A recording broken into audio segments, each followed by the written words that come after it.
Good afternoon, everyone. Good evening. Welcome to Richmond, Virginia. Is Richmond Raceway America's longest short track or its shortest super speedway? Either way you look at it, Richmond embodies the characteristics of both in its rocket-fast challenge to every driver who competes on the three-quarter-mile oval. Racers from Camping World Truck Series, Xfinity Series, the NASCAR Cup Series, as well as competitors in the annual IndyCar Series, USAC Silver Crown, National Sprint Series events find that Richmond requires both power and handling to win. Gotta have it both. Gotta have it all. Richmond Raceway started out as a half-mile dirt track on the Richmond Fairgrounds, first hosting races in 1953 under the name Strawberry Hill Speedway. 68 years and 4 track configurations later, there are 51,000-plus grandstand seats, 40 luxury suites. Since 1991, all major events have been held in the evening under the lights.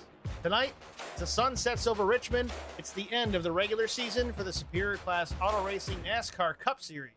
It's next on HBR TV.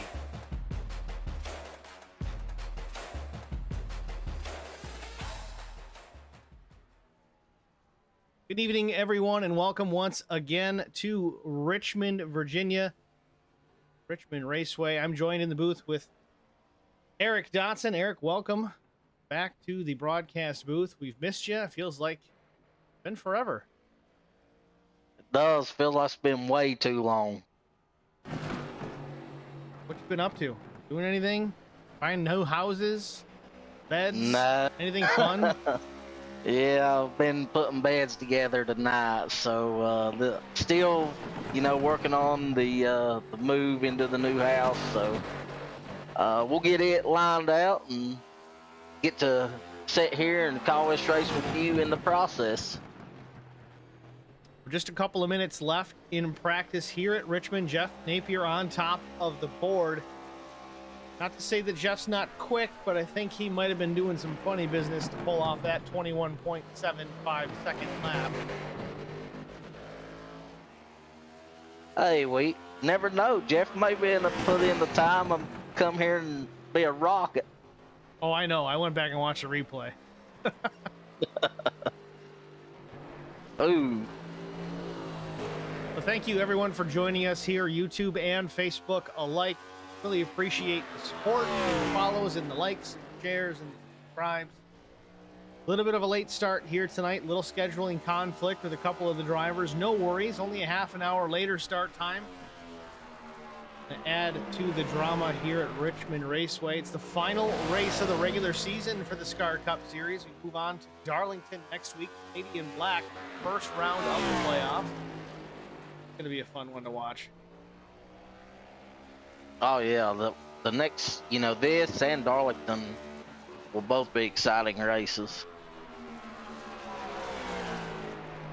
I'll take note here. We've got a few people on the Facebook side. We got Chris Goins, Terry Ansley, Don Harger. We got Madeline Perry, Nat Penna, George Wall, Michael Rose. A bunch of you guys already here watching the tail end of practice. Get ready to watch the Richmond 100. Got one viewer over on the YouTube side, all by his lonesome. Eddie Rose, possibly.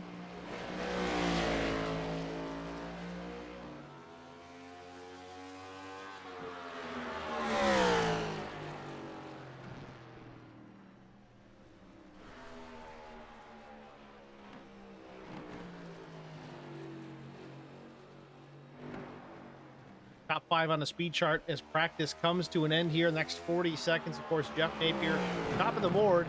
David Bradford in the 46 is second. Will Hewitt third. Hamilton Jr. fourth. Brian Rose sits fifth. Tight times through that top 5 there. It's 100th of a second back to Hewitt. Another half a tenth back to Bobby Jr. And it looks like Bobby and Brian ran almost exact lap time. 0.48 seconds so far.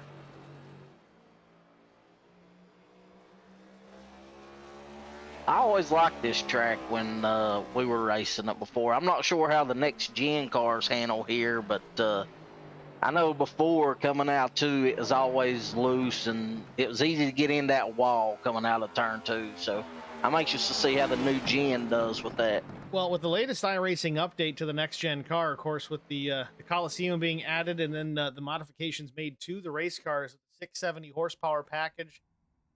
They don't handle like they used to. No longer on rails, no longer the slot car that they were. Drive these things, they're a handful to get a hold of, and see a lot of that tonight.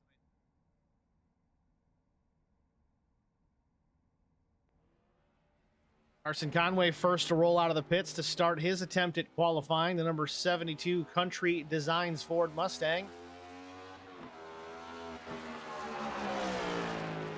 Did you paint Carson's car? I might have. I was going to say that's a pretty good paint job, but since you done it, I'll refrain from saying that. Yeah, that one came together pretty nice. I was rather pleased with that. Yeah, it's a good looking car.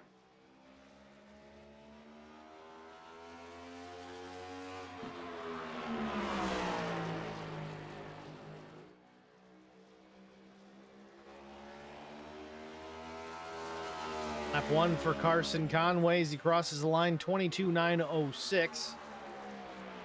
Bobby Jr., meanwhile, goes top of the board, 22.66. Let's see if he's going to take his second lap. Still in the throttle. Let's see if he picks it up here on lap number 2. Will Hewitt sits in the second spot. Mcmullen third. Conway fourth. Vince Short fifth. Bobby slides up a little bit in turn 3. I don't know if it was by design or not. Not quicker. Second fast, Will Hewitt goes to the top. 22.60. Good lap by the 33. Cody Harger after his first lap at 22.79.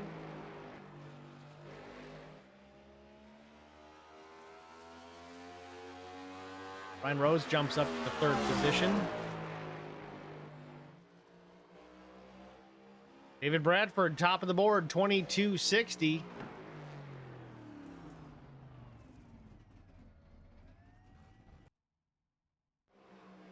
Oh, Justin Napier loose off turn 2 on his second qualifying lap, puts it in the fence. Checked in lap 1, 22.89, but that's the best he's going to get there after that incident on the backstretch. Bobo Yeah, wraps up his. I've seen a few cars loose coming out too. Real quick, Jeff Napier, Mark Truxell still left to take a time. Halfway through the qualifying session, it's only a 5-minute session, 2 laps. Don't really need that full 5 minutes, but some guys might be either waiting it out. It is the nighttime, so track temperature is probably not going to come down much further than they already are. Look at the conditions right now. A little bit of a breeze, 8 miles an hour out of the west, 73 degrees, 44% humidity, partly cloudy, 74-degree track temperature. Again, that's going to vary very closely to what the outside ambient temperature is. That we don't have the sun beating down on this black top here tonight. Looks like Bobby Jr. qualified in the right position as David Bradford will receive an EOL, and that'll put Bobby starting right there on the pole position.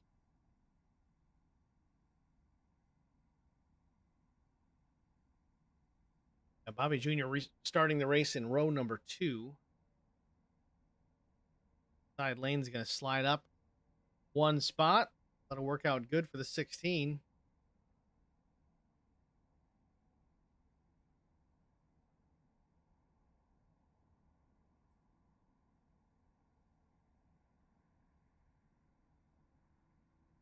Over a minute left in the session. Still waiting on Neil Quick, Jeff Napier, Mark Truxell to take a time.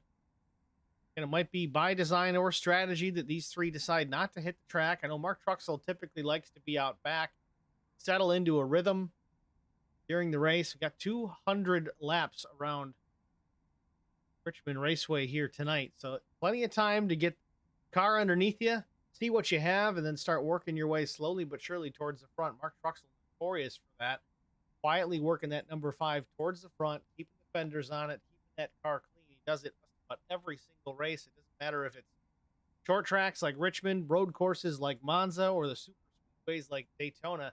He won in the Cup Series early on. Say hi to the Hateful Chicken, also checking in on the Facebook side. Thanks for saying hello, guys. Let's race. Hashtag HC for the Hateful Chicken.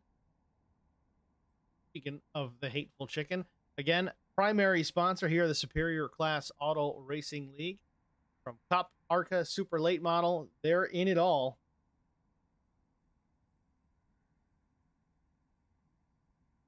Hang out or carry out the Hateful Chicken, Ashland City, Tennessee, 164 South Main Street, Suite 300, 15246-1563. Call your order in. Not going to hang out. Qualifying has officially come to a close. Let's get to our starting grid for the Richmond 200 on the pole, but we'll be dropping to the rear. It's the 46 of David Bradford. 2 of Will Hewitt, the number 33 machine with Outcast Racing, will be to his outside. Row number 2, it's the 16 Hateful Chicken entry with Bobby Hamilton Racing. It's Bobby Hamilton Jr. Brian Rose will start to his outside in the 4th spot in the number 89 Track Bar Media Chevrolet with Holler Boys Racing. 5th will be Thomas McMullen. 6th will be Cody Harder with Charger Racing. 7th, another Holler Boy, Carson Conway. Starting to his outside, teammate Vincent Short for 15. Justin Napier with TCB Motorsports is 9th. Jesse Bobo will start 10th. Neil Quick, Mark Truxell, 11th and 12th, rounding up the field. And last, did not take a time in qualifying for those 3. It is Jeff Napier in the number 40 machine.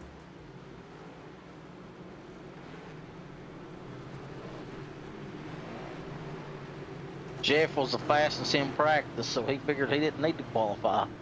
Yeah, exactly.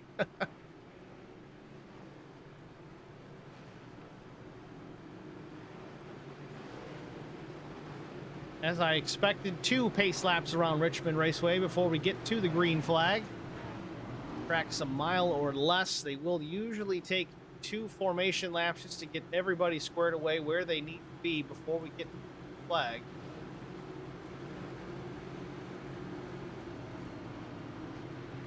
What are the keys to the race tonight, Eric? Is it going to be tire strategy, fuel, keeping the nose clean, all of the above? What do we got?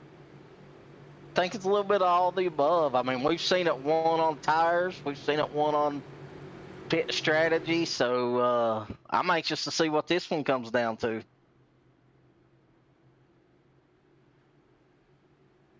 Race car peels off the banking, waiting on the starter to wave the green flag. Green flag. Green is in the air. Field is in the gas. We're off and running here. The Richmond 200 from Richmond Raceway. Bobby Hamilton Jr. into turn number 1. Out to a pretty good lead right off the bat. Putting some distance to Will Hewitt and Thomas McMullen. Thomas moves up into the 2nd spot already.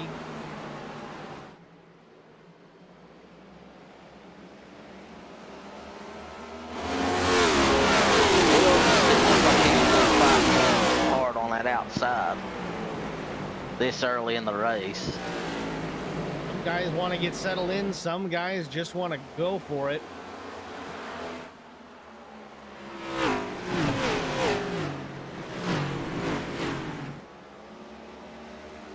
Field tiptoeing through turns 3 and 4. Again, since the iRacing update, these cars awfully difficult to handle. Not what they once were. Just kind of plant your foot, turn the wheel, and go. Not the pace anymore. They almost have that real loose feel like an ARCA car would, but plenty more power.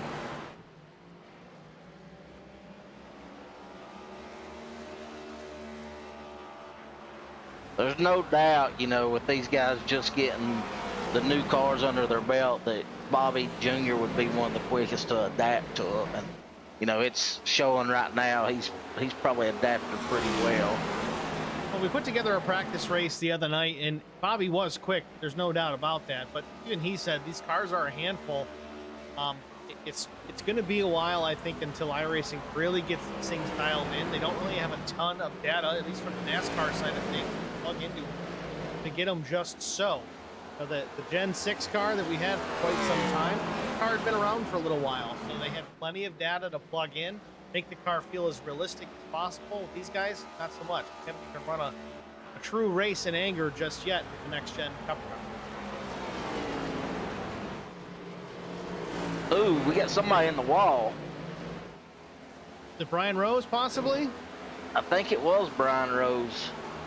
Brian Rose slow off of turn 2 into 3 now. Maybe made contact with the outside safer barrier. We'll take a look. He goes by. How's the right side look? looks pretty clean. He might have just gotten up in the loose stuff, didn't collect the wall. I don't know what you saw from your angle. I seen out of the corner of the camera, he was sideways headed towards the wall. He may have kept it off the wall.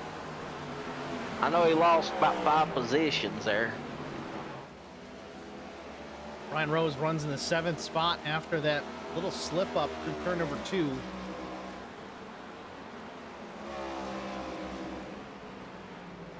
David Bradford, though, working back up through the field all the way up to the 8th position, qualified on the pole. Again, as Eric mentioned early in the broadcast, having to drop to the rear of the field, win penalty for the 46. I've already lost count. He's got 4 wins, or is it 5? I don't even remember.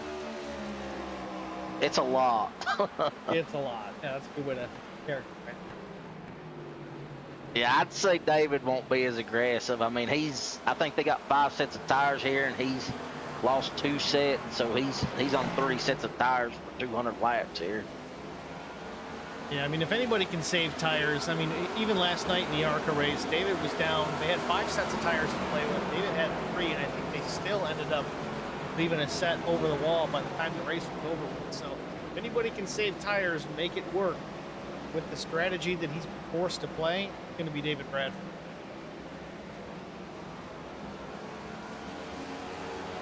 Yeah, it looks like he's just kind of riding around, taking his time and taking what he can, but not forcing nothing.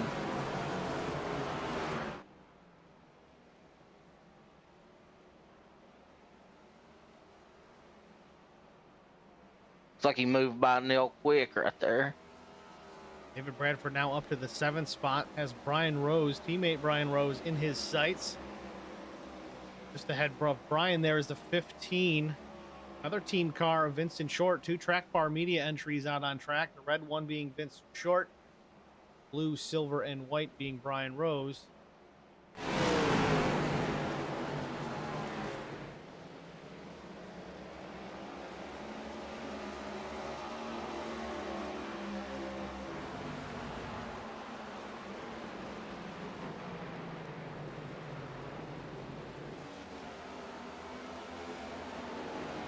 Looks like both of them got loose coming out of turn 2 there.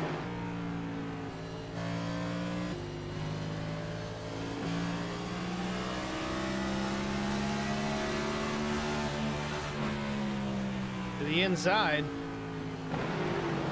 Bradford moving through the field ever so slightly. Not sure if that little mishap with the 89 has got Brian Rose rattled just a bit. Dropping back, maybe just being conservative here in the early stages, not wanting to wreck the car. Had a close call off turn number 2 laps ago. Showed some promise and some speed in the practice session. I think he was 5th quick overall, but he's sitting in the 7th spot. Pressure from Neil Quick coming. They slip back to the 8th position here momentarily. Yeah, I think something's definitely going on. I mean, like you said, he was quick in practice, and I don't know if he may be trying to save some tires or what, but still here at the race like he was in practice.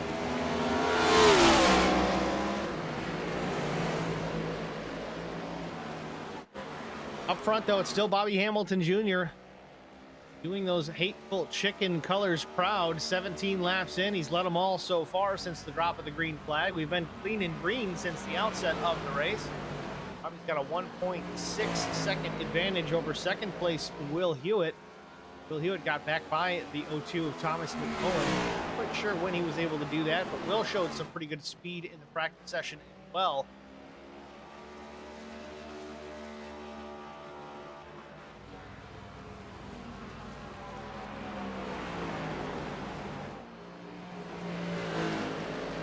Bobby looks smooth going around here right now. Let's see how smooth he really is. Let's ride on board with the number 16 of Bobby Hamilton Jr.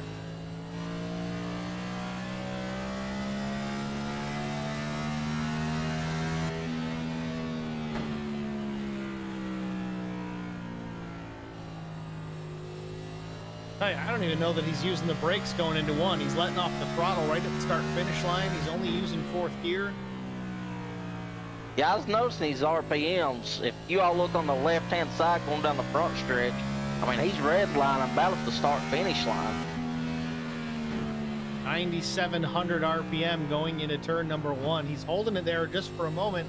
Doesn't want to bang it off the chip, but he wants to keep it there a little bit. It's going to help the car slow down. A little bit of engine braking.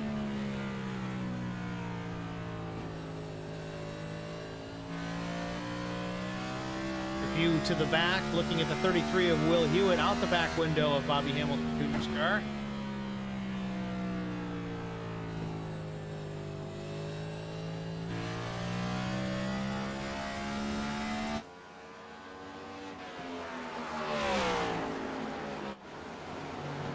Cody Harger now battling with the 0-2 with Thomas Mcmullen, trying to take over the 3rd spot.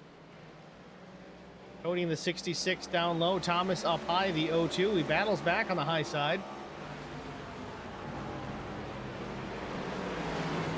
I thought Cody was going to clear him, but couldn't do it. I think he'll get him here.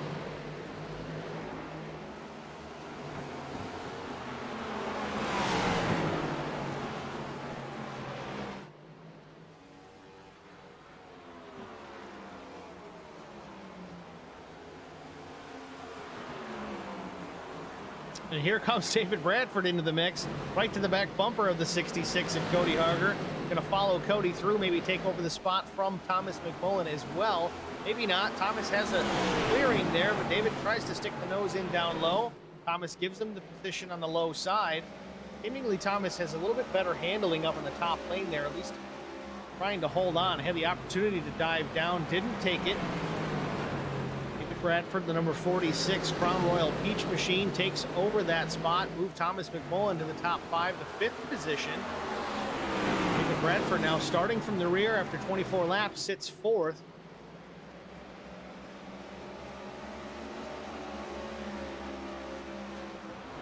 Yeah, he's just patiently worked his way through the field here.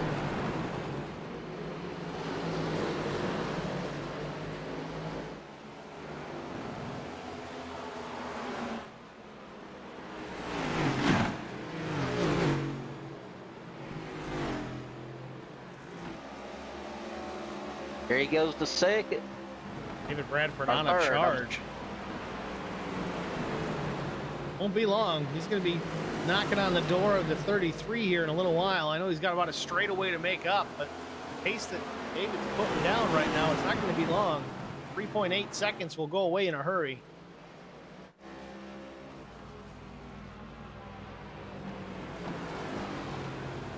Out the rear view, looking back towards where's David Bradford. Right on board the 33, Will Hewitt. It's about a full straightaway advantage for Will Hewitt over the 46 of David Bradford.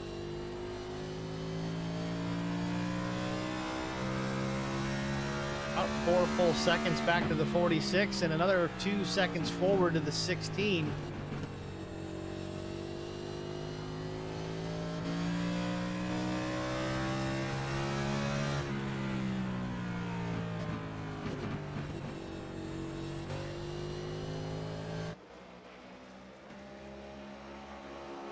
This is this stage goes to lap 60, correct?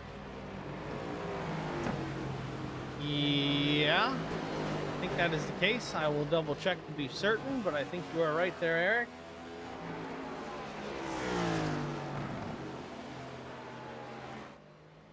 Yeah, 60 and 120. So we're halfway to stage 1 right now. Correct. 5 sets tires, 1 fast repair.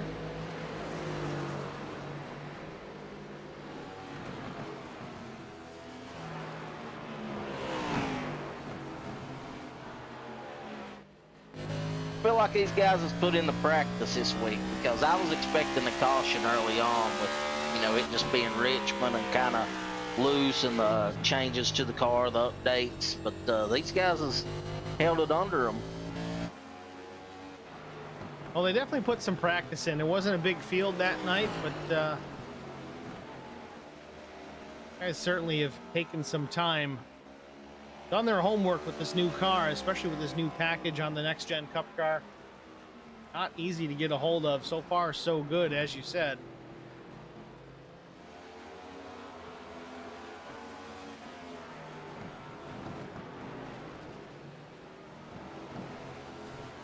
Get a look at Neil Quick here in the 6th position, trying to hunt down the 02 of Thomas Mcmullen. Move Neil Quick to the top 5 if he can do that.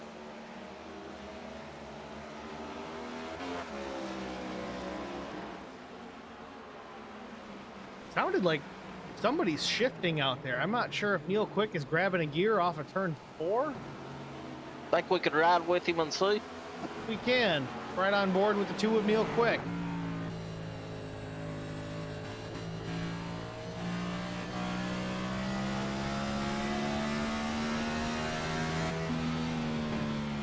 Not that time, 4th gear.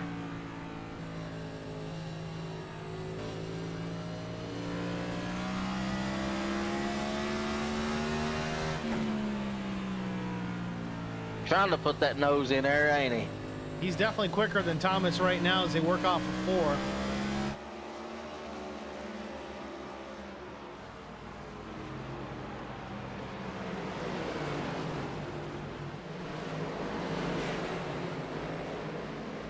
And Neil Quick right to the back bumper of Thomas Mcmullen down the backstretch, taking a look down inside turn number 3. Brake rotors aglow. Thomas probably gonna get that run on him here. Neil to the inside into turn number 1, door to door. Thomas is going to have to give up the spot. Thomas Mcmullen, one of the harder guys out here to pass, even when you are faster. He won't do you dirty, but he's not going to do you any favors either. Like our version of Ryan Newman.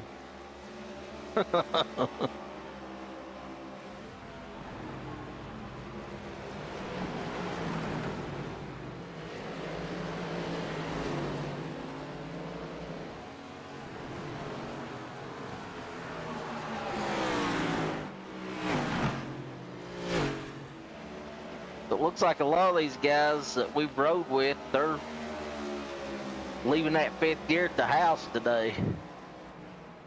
I mean, it seems to be a little bit better for corner entry. You see how hot the front brakes are getting on these cars, but you're not seeing that so much with the rears.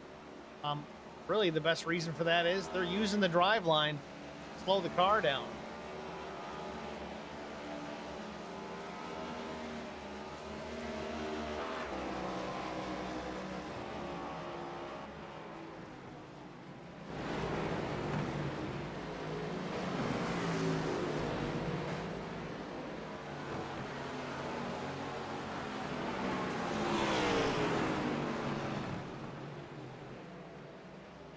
It's like Neil's going to go by Jeff.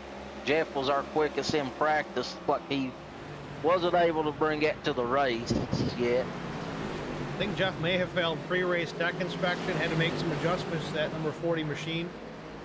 Not quite on pace to where he was during practice, but got to keep him legal.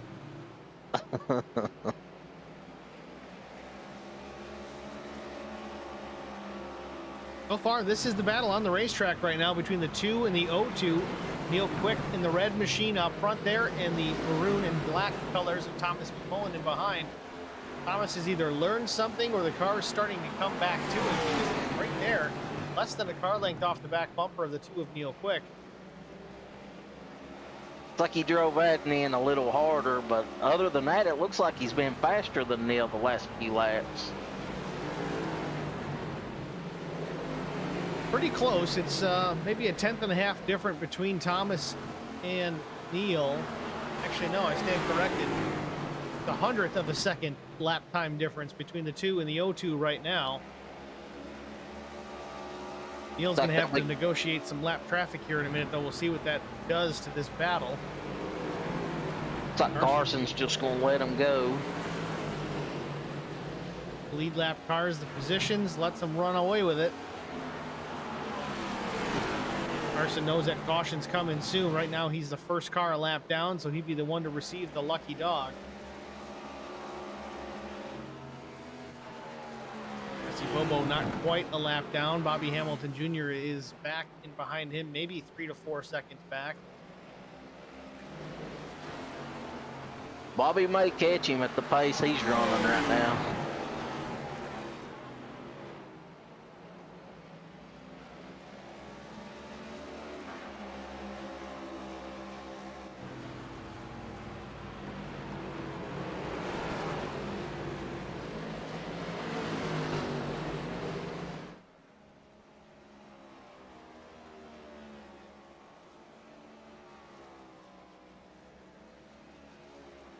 Well, it feels like Thomas gets close to Neil and then just loses his momentum.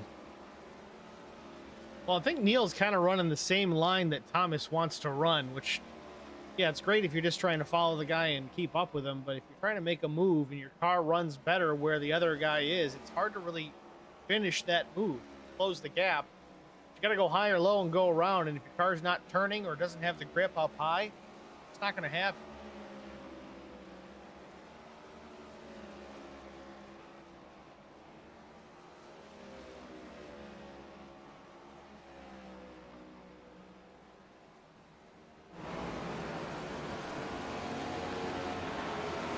Looks like Bobby did lap Jesse Bobo, so he'll now be the first in line for the lucky dog. Thomas taking a look into turn one here. Neil quick slides up the track. Thomas still able to run his line as we just spoke about. Neil slides up a groove. Thomas takes advantage and gets the spot back, move the O2 back to the top 5.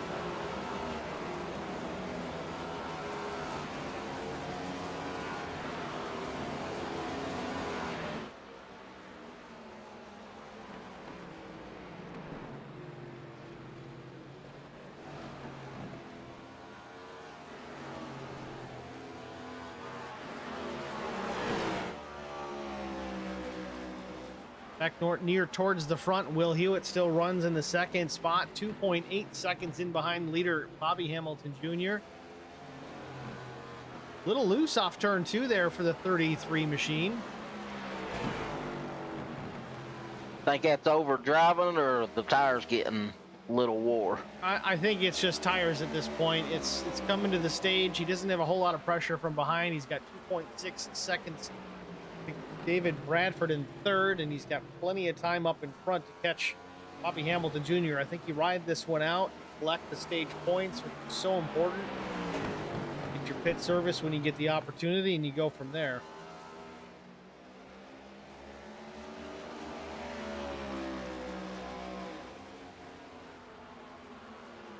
Actually, it looks like a little bit of right side damage on that 33 machine, like Will maybe contacted the outside wall some point, but he's been pretty clean so far. I haven't really seen any major issues. We saw Brian Rose slip a little bit in the early going. Really some damage to the right side of Will Hewitt. I would predict if he got in the wall anywhere, it'd have been coming out too.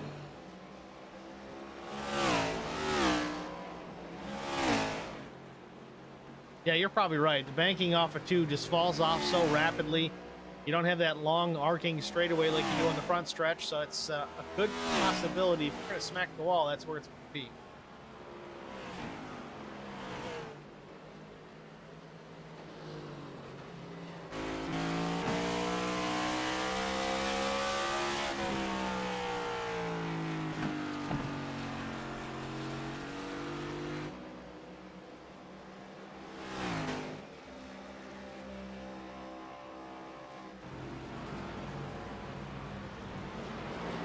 Like David Bradford's fallen back a little bit as far as how far he is behind the leader. I don't know if it's by design or he may have just used his car up early.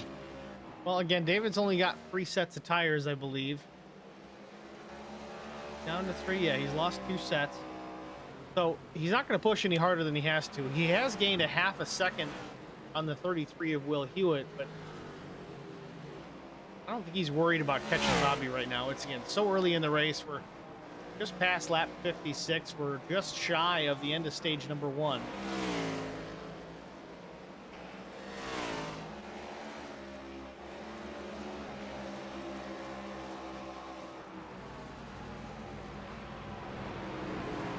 Yeah, I mean, David's been so dominant. I mean, he gets an EOL before the race, before stage 2 starts, and before stage 3 starts. You know what, though? It's not a death sentence to get that type of a penalty, especially if it's because of wins. I mean, it puts you out front in the point standing, certainly.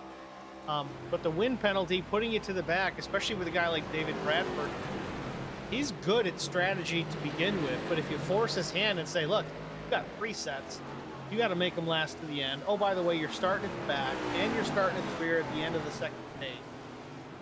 Here's what you have to work with. He just needs to stay on the lead lap, keep the car clean, keep a set of tires to work with in that final stage, and he can go to town.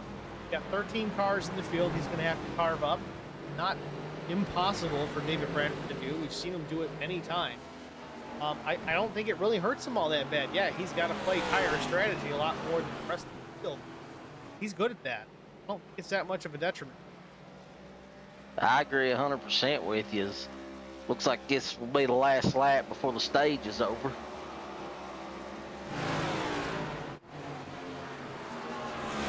Bobby Jr. into turn number 3. Final lap of stage number 1. Stage victory goes to the 16 of Hamilton Jr. Will Hewitt coming around will cross the line second. David Bradford from the rear of the field at third. Caution. Parker is fourth. Out. Thomas McMullen gets What fifth. can we do to try to help it if we do get another restart?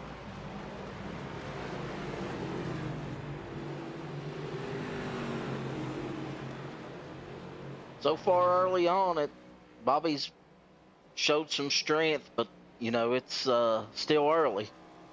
Sure is. Now, I'm curious to see if David just gets fuel only here. I mean, it would make sense not to burn a set of tires when you've only got 3 sets. But he's going to drop like a rock. I mean, best lap time overall was like a 22.5. That was out of Bobby Jr. His last green flag lap, I think, was a 26.73. So 4 seconds of fall off. Pretty significant. Field working off turn number 4, hitting the pit lane. So far, everybody in. Jesse Bobo stays out. Conway, Napier as well. Again, they're going to do the wave around here and pit the next time by. Lead lap cars in pit lane. First stop of the day. I think if you're David, you have to. With that type of fall off, if it stays green flag, I mean, odds are you got a good shot of going a lap down. So I think you got to take all 4. Now, David's taking tires. Right side's going on. Crew around to the left side. Sunoco Racing fuel going in. 4 tires and fuel for the 46 machine. He's waiting on fuel, You know what I think he's doing? I think he's waiting for the field because he's got the EOL anyway. He might as well. Yeah.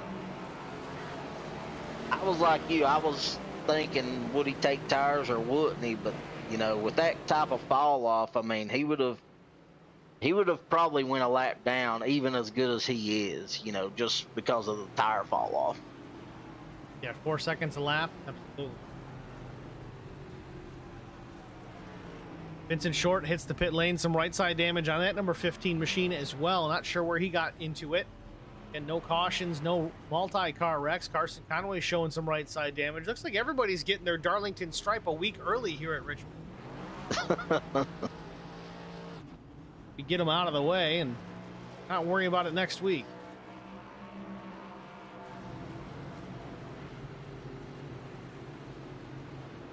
I'm assuming you painted Vincent's car too. Yes, sir. It looks good, Steve. I'll give you a compliment. It's like a coloring book. They give me the template, I make it a certain color and put the stickers on it. Don't claim to be a master painter, so to speak.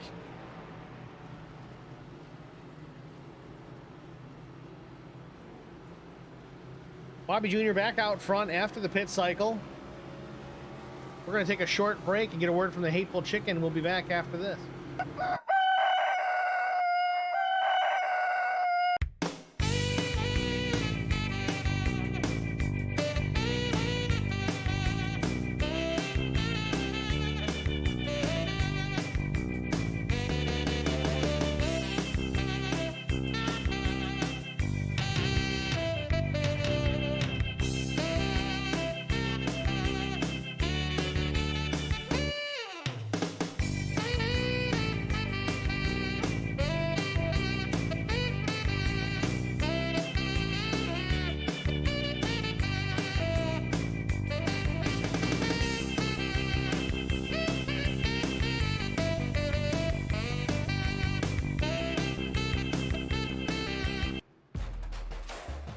Welcome back to Richmond Raceway. We're just wrapping up the end of stage 1, lap 66 of 200 from Richmond, Virginia. Field doubling up, getting ready to go back to green. Begin stage number 2. Pace car peels off the racetrack. Bobby Hamilton Jr. in the throttle. He's off and away. A great restart by the 16. Leaves the 33 of Hewitt in the dust.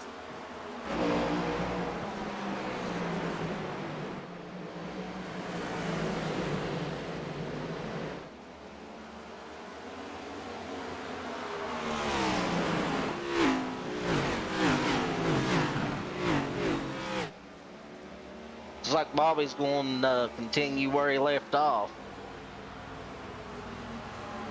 Yeah, Bobby's just going for the throat right now. It's early yet, but it's so smooth around this place. He's just running laps. Hasn't really had to contend with anybody else. Will Hewitt has shown some brilliance and some speed. Not enough up the back bumper of the number 16 Hateful Chicken Machine. Looks like we got a battle for second. Oh, he fell in line. It ain't over yet. Thomas Mcmullen, if he feels he's quicker, he's going to certainly be sure before he gives up the fight. Caution is out, though. We've got trouble. Good save by the 0-2 of Mcmullen off of turn number 2. Not sure if that was reason for the yellow. I think the yellow was out, then that happened to him. I'm not seeing what happened here. Let's try and take a look if we can get something on the replay. The Hateful Chicken instant replay. Got the wide shot here. Jesse Bobo, it looks like. Catch it in the camera. Jesse didn't even really spin. Let's go back. Let's get a better look at that. It's the spotlight camera here. Let's see. Jesse Bobo in the 7. Here we go. Into turns 1 and 2. Just a hell of a save. Gets crossed up, but doesn't crash.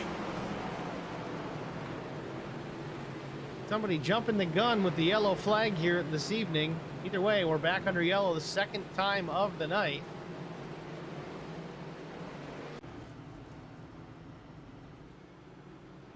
You saw the save by the 0-2 of Thomas Mcmullen live right as that yellow came out. Going to be a quick yellow. We're going to step aside once again and get a word from the Hateful Chicken. We'll be back after this.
Welcome back, ladies and gentlemen, to the Richmond 200 Superior Class Auto Racing NASCAR Cup Series event from Richmond, Virginia. It is the final race of the regular season for the SCAR NASCAR Cup Series. Next week, we start round 1 of the playoffs at Darlington Raceway. So again, make sure you are here for that next Tuesday, 8:45 p.m. in the East. Holler Boys Racing TV. Join myself, Steve Singer, and Holler Boys Racing TV analyst Eric Dotson. All the action. Lights are still on the pace car here at Richmond. We should be going back to green in the next 2 laps. Should get the one to go next time by.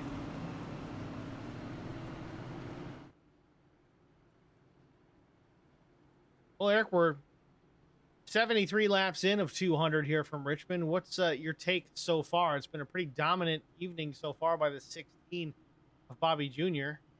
Anybody stop him tonight? I think there are a couple guys that may be able to run with him, but they're kind of laying back right now. So I think his stage 3 is going to be the final stage will be a lot different. You know, he's been so good on the restarts, and he's pulled out to a good lead on every one of them. So I'm anxious to see if maybe Will and Thomas Neil Quick, they try to do a better job of getting the restart here with him. I'm going to be curious to watch the 33 and the 02 of Thomas Mcmullen do some battle here. I know Thomas was a little loose on that restart. Got the car crossed up, managed to save it. But I think he's going to be going after this 33 here. Not quite a heat cycle in this new set of tires, but Thomas is one of the guys out there can certainly drive a loose race car. Pace car lights are off. We're going to go green this time by. Peels off the banking into pit lane, waiting on the 16 to go. Oh, Bobby spins the tires on the restart. Comes around, coming to green. Not what I expected to see. No caution at all. This is a tough break. 16 of Bobby Jr. uncharacteristic. This is something you just don't see. And it's not that we had old tires on. Didn't get the tires really hot enough to pick up any kind of debris. Really unsure what happened there with Bobby Hamilton Jr. on the restart. Thomas Mcmullen has taken over the top spot. Brian Rose is second. Cody Harger, Will Hewitt to fourth. What in the world has just happened? That's why we race more than one stage right there. That's why we race all the way to the finish, because things can change. They always say don't take the hats to victory lane before you win the race. Bad luck. Looked like Bobby had a lot of damage too, so I'm anxious to see, you know, if he can at least stay on the lead lap to get all that fixed. Bobby's last lap was the same lap time as Thomas Mcmullen, so the car seems to be doing okay. Thomas has a bit of a lead here. He's up to 6 to 7 tenths of a second. Brian Rose doing battle with Cody Harger. Cody down low into the apron. Slides up the track across the front of the 89 of Brian Rose. Brian Rose takes over the second spot. Cody Harger slides in about fourth, getting some pressure from the 2 of Neil Quick. Neil gets by, move Cody back to 5th. Cody's going to battle back. Oh, we got trouble up front. Sounded like somebody got in the fence. Cody Harger got in the wall. The way these guys are acting, this track's slick now. Did they put baby powder down? Oh, Mark Truxell loose on the back straightaway. Saves it, keeps it off the fence. And you're not kidding, Eric. These guys are all over the place right now. Somebody's got an oil leak or something.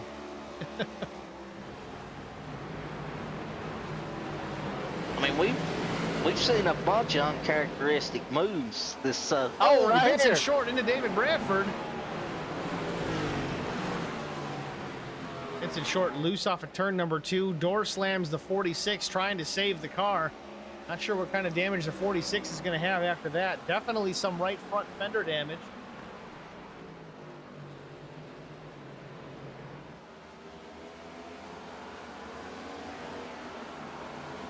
These cars are everywhere right now.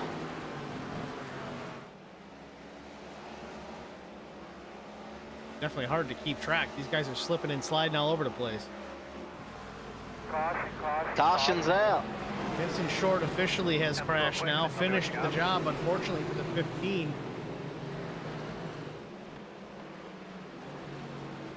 Take a look at it. The Hateful Chicken instant replay.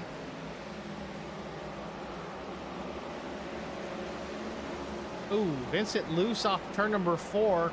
While he's trying to save it, gets collected with the 5 of Mark Truxell as they spin off the corner. Around goes the 15.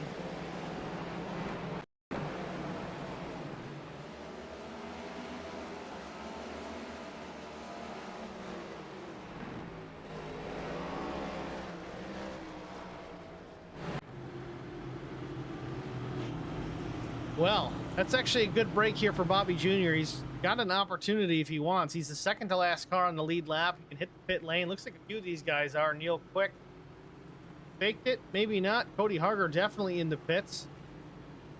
Mark Truxell to get some damage repairs. I think some of them will have to get a little bit of damage taken care of. That was a beat and bang session there. Yeah, some right side damage for sure on the 66 of Cody Harger. Mark Truxell looks okay, but just better safe than sorry. Again, Mark notorious for trying to keep that car clean. Looks like Mark is going to take tires here. I don't know if... this is his second set, or if he gambled and didn't take him at the beginning, it seemed like he was running decent lap times, so I'm not sure what the deal with this is. Vincent Short in and out and used up his fast repair, so he's back to freshies. Let's go back to the restart here with Bobby Jr. Spinning the tires, I think, on the restart. Let's ride on board and listen.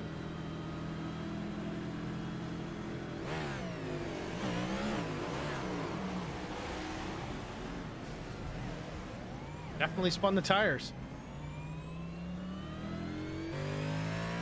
Yeah, his RPMs shot up right before he went around.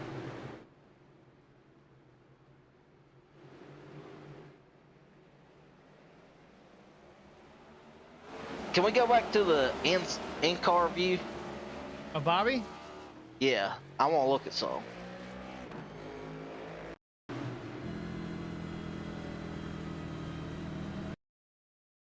You slow it down? No, I see it now. I mean, the way he spun, I was thinking maybe he had it in third gear and, you know, shifted too soon to second, but that wasn't it. Well, watching the tack nice and slow, he might have been trying to play a bit of a game on the restart because he spiked the throttle and then immediately backed off and then got back in it. It's when he got back in it that the car came around. Yeah, I seen that in fast motion or in real time whenever you done that. I thought he may have been in third and went to second, but he didn't.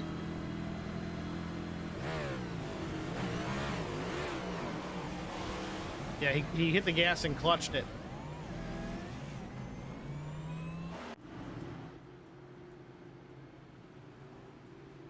Still under caution here at Richmond Raceway. Third caution of the evening. Lap 86 of 200 on the board. Thomas Mcmullen, your leader. Brian Rose second. Will Hewitt third. Bill Quick fourth. David Bradford up to the fifth spot. Bobby Jr. back up to the seventh position after some guys took the opportunity to pit. Bobby didn't stay out, I believe. Lights are out on the pace car. We're going to get the going to green flag this time by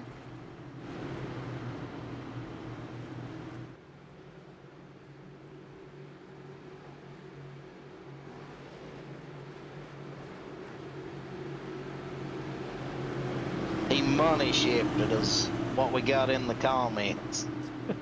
It sounded like he didn't let the clutch catch back up before he got back in it again. Green flag. Good restart by the 0-2. Thomas Mcmullen just off and away. Yeah, I think Brian anticipated him going a little bit quicker and had to back off, and that's when Thomas took off. Brian Rose back now to the third spot. Will Hewitt slid back up into second. That's a tough break for the 89. A little easier to defend than it is to take the spot back away. Will Hewitt pretty strong here tonight, running in the top two pretty much since the drop of the green flag. Brief moments in the third spot, but here he is back in the second spot, working one.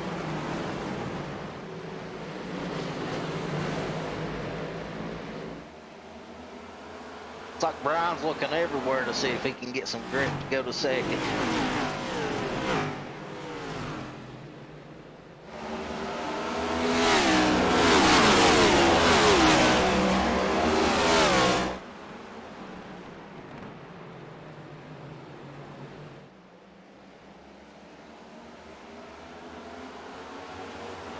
Cars are still a handful for these guys. You can see them battling it off of turn number two. David Bradford right to the back bumper now. Brian Rose, this is fourth position. Bradford is in fourth, trying to take that third spot away from Brian Rose. Still some damage showing on that 46 machine. It's not really slowing him down much. Last lap by a 22.92 to the leader's 22.77 in clean air. David in traffic here trying to go around the 89 of Brian Rose through turns 3 and 4. Has him cleared just about at the start-finish line. Brian battling back on the high side, has some momentum. Not much to do with it right now, though. David to the inside, keeps the spot, clears the 89, move David Bradford to the top three. Sets his sights on the 33 of Will Hewitt. Yeah, Brian wasn't going to give it to him easy. He made him work for it there. Nope, and they never do. They are teammates, but this is still a race. we're teammates before the race most often than not. We'll work together when we can, when it suits each other. We're not going to just sacrifice ourselves, so to speak, but time to race. Lap 93 at 200, we're almost halfway. Everybody's going for the same championship. You can't be nice.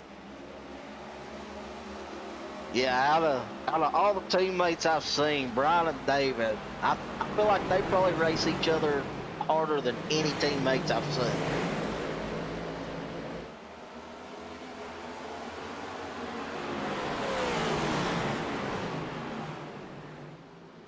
I know Brian was trying that high side earlier. I don't know if, maybe he got the tires a little harder, pushing it in or what, but looks like he's dropping back a little bit. Brian Rose still hanging on to that 5th spot.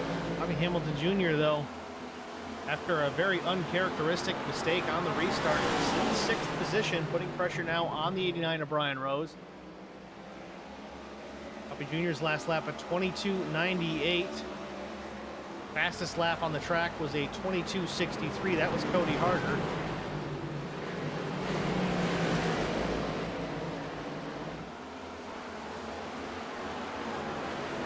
So Bobby's going to duck low here. Bobo the 7 up in the high side lap vehicle.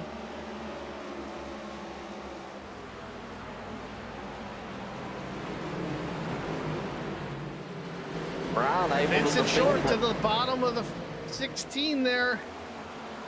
Vincent Short on the lead lap still, has fresh repairs, possibly fresh tires. Duck the nose down low on the 16 of Bobby Jr. I really thought they were going to make contact. They got away with it. I don't know if Bobby saw it late or if Vince backed off. Either way, they move on. Yeah, I thought we were going to get a caution right there. That was a good job by both drivers.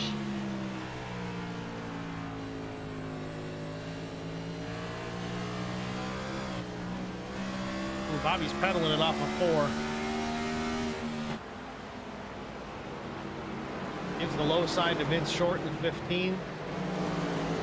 Vince gets on by Bobby Hamilton Jr. Bobby Jr. now back to 7th. Vince Short up to 6th.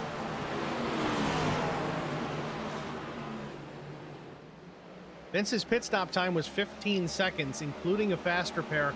So I would assume Vince is on fresh rubber as well. Kind of wasted that first set of tires. Decided he was going to bolt on 4 fresh ones and trek on to the front. Maybe pick up some bonus points here. Stage is going to end, I think, in about 20 laps. He can keep this pace. He's on fresher tires, and I think everybody in front of him, he can slowly work his way up into that top 5. One more spot to do it. Collect some bonus points.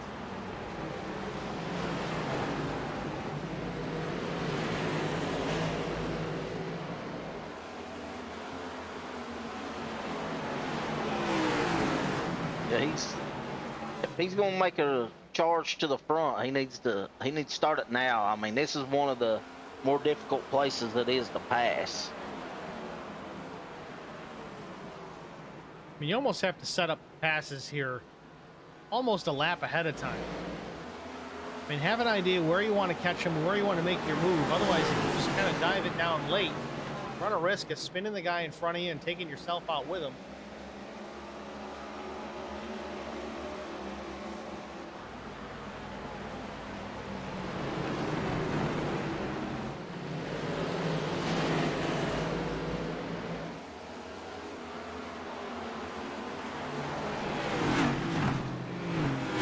Like he's about 2 seconds off the lead right now, so we'll see if he can get back up there towards the leader. Cody Harger, though, challenging for the lead here as they work into turn number 1. Cody Harger, the 66, down low. Thomas Mcmullen up high. I think Cody did take tires off cycle as well. Take a look at that. Yeah, Cody pitted lap 83, and Thomas McMullen is around. Caution is out. Gets collected by the 33 of Will Hewitt. David Bradford is around. Bobby Hamilton Jr. involved. Justin Napier comes in a little late. Gets to the back bumper of the 16. 4th caution of the afternoon, lap 105.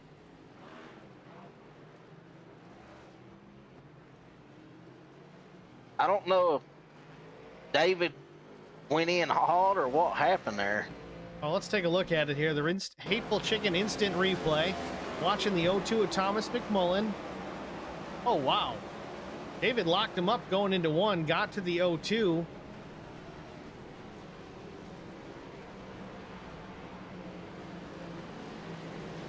Yeah, I don't know what happened there. That is very uncharacteristic of David Bradford. We've seen two of arguably our best drivers in this league make very oddball mistakes.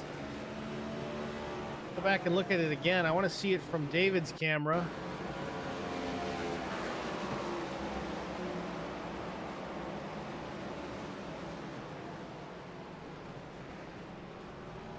I mean, it kind of looks like he was going to try to get the nose under Thomas in order to challenge for the second position, and just went in too fast and tried locking him up and took Thomas out. I know him and Thomas are pretty good buddies, so I don't think anything was intentional. I mean, you see David just lock the fronts up solid.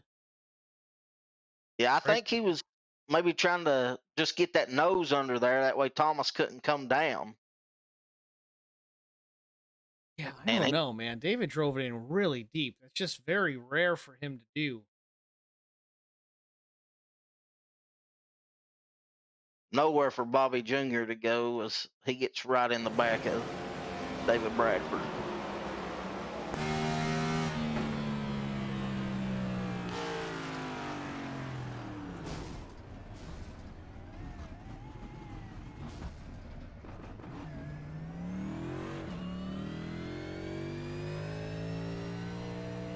Interesting.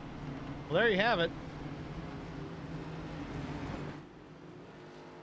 David Bradford's going to hit the pit lane here. I'm assuming to get some repairs done. He's got some damage to that car where typically you don't see that with the 46. Usually pretty clean out there. Collected in some issues tonight, but that last caution. Interesting.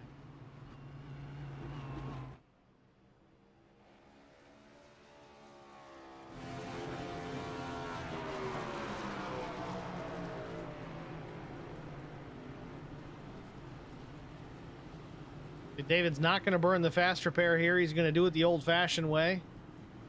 The way this race is going, I can't say that I blame him. Cars are hard to handle. We're just past the halfway. Still plenty of racing left to go. Still plenty of opportunity to throw one of these cars in a garbage can. So if you've got a fast repair left, you might as well hang on to it because there's a chance you're still going to need it. David pulls out of his pit stall. Yellow lights are off. We're going to go back to green this time.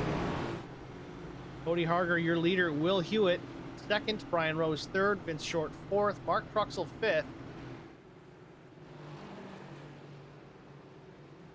Top 8 cars all pit. Looks like they all took tires, except for maybe Cody Harger. It might have been right sides only for the 66. We'll see. Definitely not a 4-tire stop. We'll have a 10-lap shootout here. Pace cars down. Cody's in the throttle. We're back underway here. Richmond Raceway, the Richmond 200. 10-lap shootout to the end of stage number 2. Harger leads it.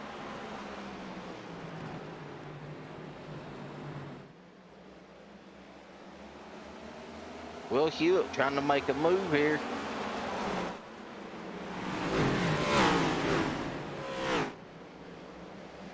Will Hewitt got to that left rear quarter. He's still there as they cross the stripe into turn 1. Will's going to have the advantage, I think. Door to door into 1. Cody still noses it out front. Off the exit off of 2 down low. They get away with it. Will Hewitt still looking strong. They battle back to turn number 3. Side by side they work through 4. Crossing the line. I think this one's going to go to Will Hewitt.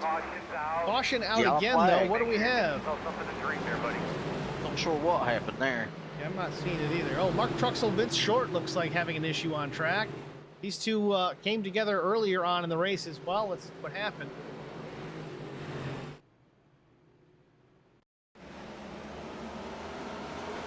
Ooh, Vince just, whoa, big trouble for Vince Short. Off turn number 4.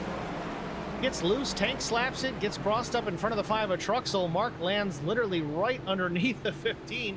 Vince Short rides the catch fence across the front straightaway, slides off the roof of the 5, and Mark Truxell continues down into 1.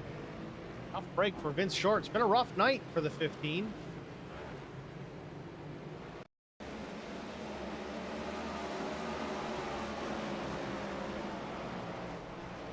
Yeah, Vince has struggled a little bit here, and that's unfortunate that this happened, you know, 10 laps for the last stage.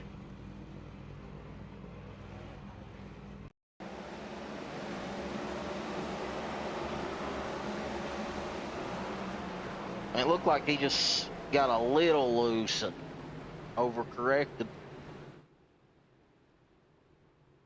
Doesn't take much, unfortunately, with these cars. They step out on you. You got to be real precise about the steering input.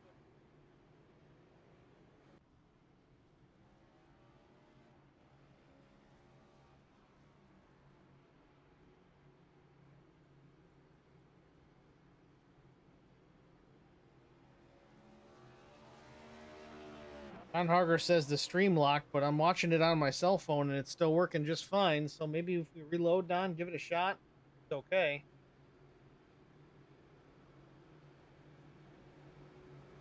So is this going to be the stage, or are we going to have a 3-lap shootout, or do we know? Without talking to race control, I'm not 100% if they're going to call it the stage or not. I don't think so. I think more people may have pitted if they were.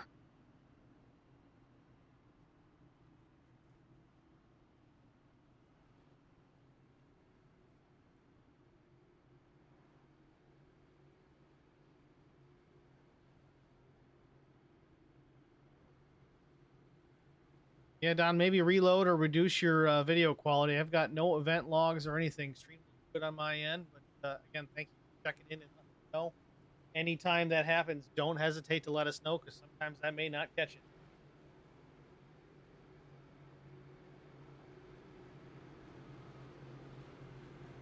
Robert Winger locked twice on me too, but refresh now. Okay.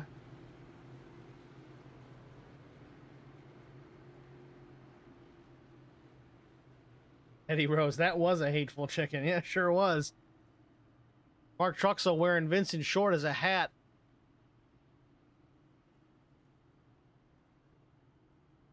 When you said those two names, I thought, you know, it may have been some type of retaliation from earlier, but, you know, that was definitely no retaliation. That was just Vince getting loose. It crossed my mind too, but Mark Truxell, not typically the type. He might get a little chirpy with somebody if he has a disagreement on track, but especially with the incident that happened with him and Vince early on, that was just Vince getting loose, and then Mark got to him a lot quicker than he expected. There wasn't a whole lot of room to make a decision. Mark really had nowhere to go. Kind of the same thing that happened this time. Looks like we'll be going green and slack. Yes, indeedy. Will Hewitt, Cody Harger, Brian Rose, Bobby Jr. back in the top 5, Thomas McMullen in 5th. Field works down the backstretch behind the iRacing official pace car. Lights are off. We will be going green this time by at lap 118. I think that's 3 laps to settle the stage.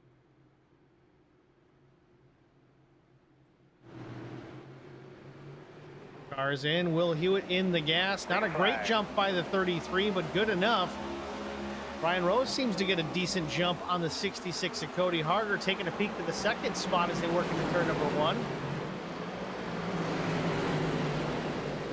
Watch these top 5. This is all for points paying positions here at the end of the stage. Lap 118. Bobby Jr. to the outside of Brian Rose. Ooh, Brian Rose loose off 4 as well. Gathers it up, but slows the momentum a bit. The 89 machine. Bobby Jr. to the outside. Takes over the 3rd spot. Battling in behind the 33 of Will Hewitt. A sight to see in the rearview mirror. Thomas McMullen crosses up on turn 2. Hits the outside wall. Keeps it straight. Keeps on going. New top 5 player, Justin Napier, moves into the mix. Other hateful chicken machine in there. Oh, but Justin Napier, just as we mentioned it, loose off of 4 in the tri-oval, puts it into the grass. Gets contact with the inside wall. We stay under green as we are on the last lap of the stage. Will Hewitt working in turn number 3. Will Hewitt gonna win stage 2. Second, Bobby Hamilton Jr. Third, Brian Rose. Thomas McMullen still brings it 4th. Neil Quick gets the 5th spot of the stage. Neil joining the season midway through, but either way, points paying position is points paying positions for the number 2 machine. Will Hewitt, though, the stage winner.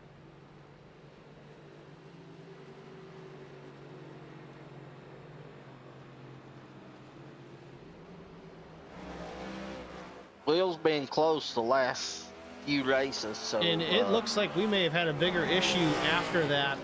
There's some damage to the 66 and additional damage to the 54 of Justin Napier. Let's see what happens here at the yellow flag. This is coming to yellow. Oh, Cody loses it. Coming to the start finish line. Locks it up in front of traffic.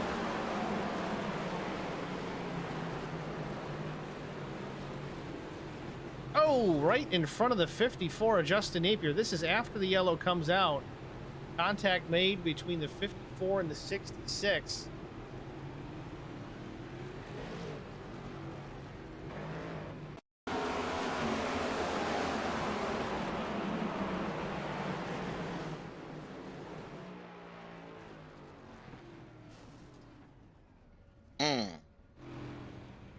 Justin was where he needed to be. He was in that high lane. He really wasn't in the throttle, but all of a sudden the 66 of Harger is up in the way, and you see Justin locks up the front brakes.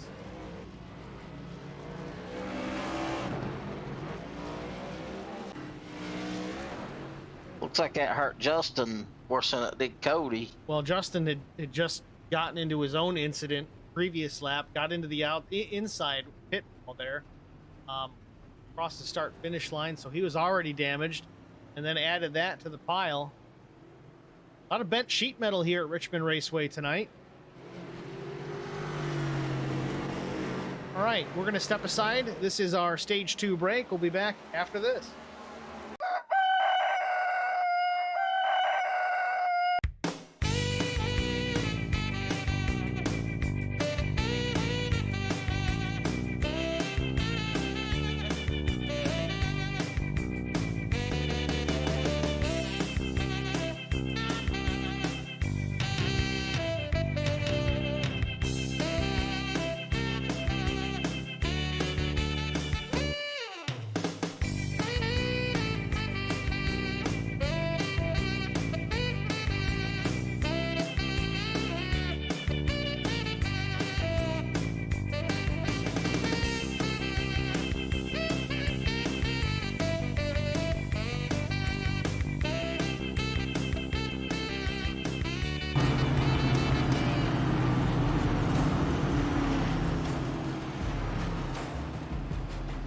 Welcome back, ladies and gentlemen, to Richmond Raceway, the Richmond 200 Star NASCAR Cup Series season finale, regular season finale.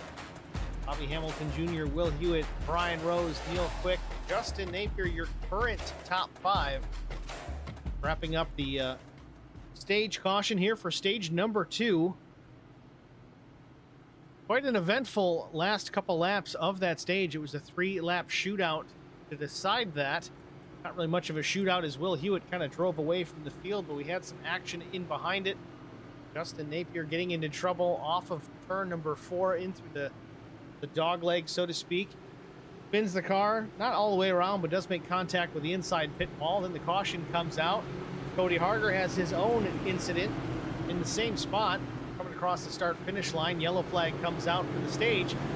Cody tries to peel back up into the racetrack and then gets rear-ended by the 54 as he came around the corners. Could not stop in time. So, interesting developments here at Richmond Raceway as we get ready to go back. Bobby Jr. back out front. We'll see if he can get them restarts he was getting earlier. Pace car is in. Bobby goes. Not a huge restart. Learned his lesson, I guess. Didn't want to play any games on that one, but Bobby's out front, car length and a half to 2. Bobby Drives it in deep into turn number one, but Yeah, caution's flag. out again.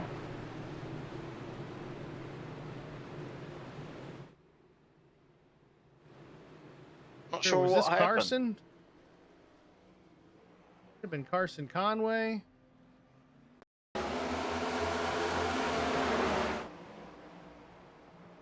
Yeah, Carson Conway gets clipped by the 0-2 of Thomas Mcmullen. Let's back that one up again.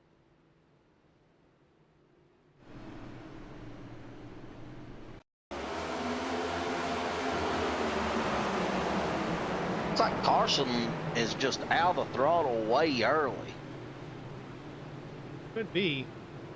Yeah, I mean, if you watch it, you can tell he's out of the throttle early, and Thomas has nowhere to go. I mean, they was almost at the start-finish line when he got out of the throttle.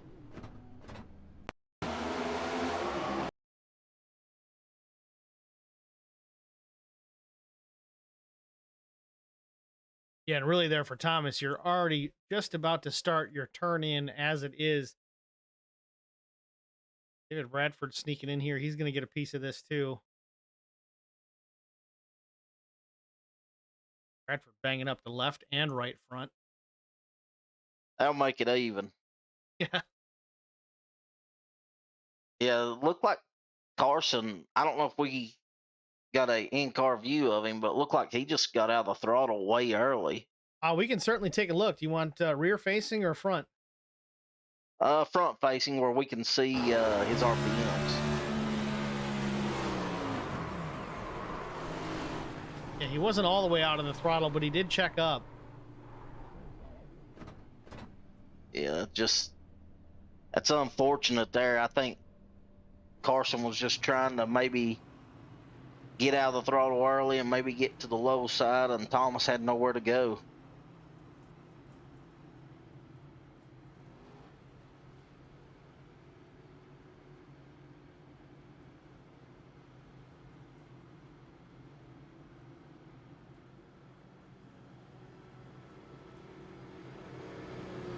I know at the Hateful chicken commercial, I wish I was close to them. They got me hungry. I can't even watch it anymore. Every time I see that stuff pop up on the screen, it's like, oh my God, I'm starved. Yeah, that chicken and fries. Cold beer. Oh yeah, I mean, I'm gonna have to start turning my head. I'm very hungry now. Looks like they're getting ready to go back green this lap. Yeah, lights are off atop the iRacing pace car. Field formed up 2 by 2. Bobby Hamilton Jr. out front after some struggles with a early race restart. Spun the tires, spun the car, got in the fence, but got that thing dialed back in front of the field. We get ready to go back under green. Lap 131 of 200. The Richmond 200. Pace car peels off. Bobby's in the throttle. We're back underway here. Green flag in the air. Good jump this time by the 16. Brian Rose, Will Hewitt will battle it out for the second spot into turn number 1. The 89's loose down low. Does he save it?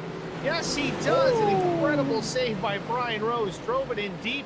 It didn't stick, but he manages to fight another day. What a save by Brian Rose. I would say from 3rd to 7th was all very nervous right there. Man, tough break for Brian Rose, but could have been way worse. Drops from battling for the second spot back to the 9th position, and he's got Thomas Mcmullen to his back bumper, and that's always a bad sign. Aggressive but quick, deadly combination out of the 0-2. Not who you want in the mirror right after you almost loop it into turn 1 on the restart. Yeah, it looked like Brown was starting to hit his groove too, and that's unfortunate for him.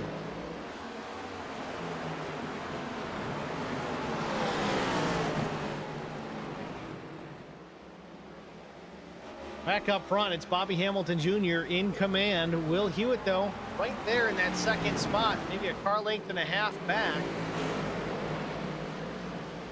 The final stage of the Richmond 200. Don't forget, David Bradford 3 sets of tires over the wall tonight instead of the 5 that everybody else has. That is a win penalty. He's got 4 or 5 wins. I think it's 5 wins on the season already. So that's what those penalties are for. Try to keep the new faces in victory lane, but Brad keeps fighting back from adversity. Had to start this stage at the back of the pack as well. Got the POL at the beginning of the green flag here. So tough break for the 46. He's also had some issues on track. That Crown Royal Peach machine not looking too clean right now. He can work his way towards the front. I know we talked about it, so I went and looked at it. The caution's out. Something to drink.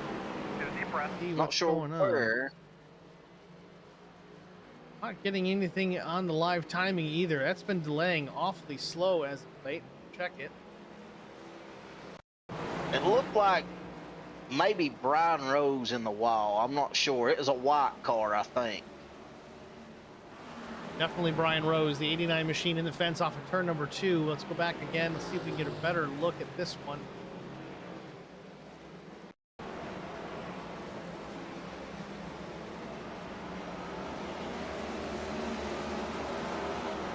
You know, just when you think the car is loose, it's not. Off of turn 2, pushes up the track, puts it in the fence. I still don't see why they threw a yellow flag for that. It didn't seem like much.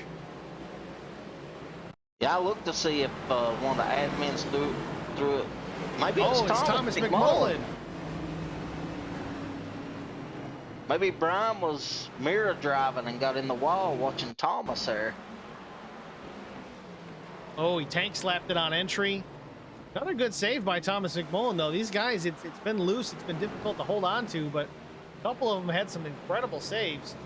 Brian Rose at the restart and Thomas Mcmullen just now, but it was still slow enough and in front of enough traffic. Decided to wave the yellow. Some damage to the right side of that machine as well. I'm not so sure that Thomas hasn't gotten into the fence again.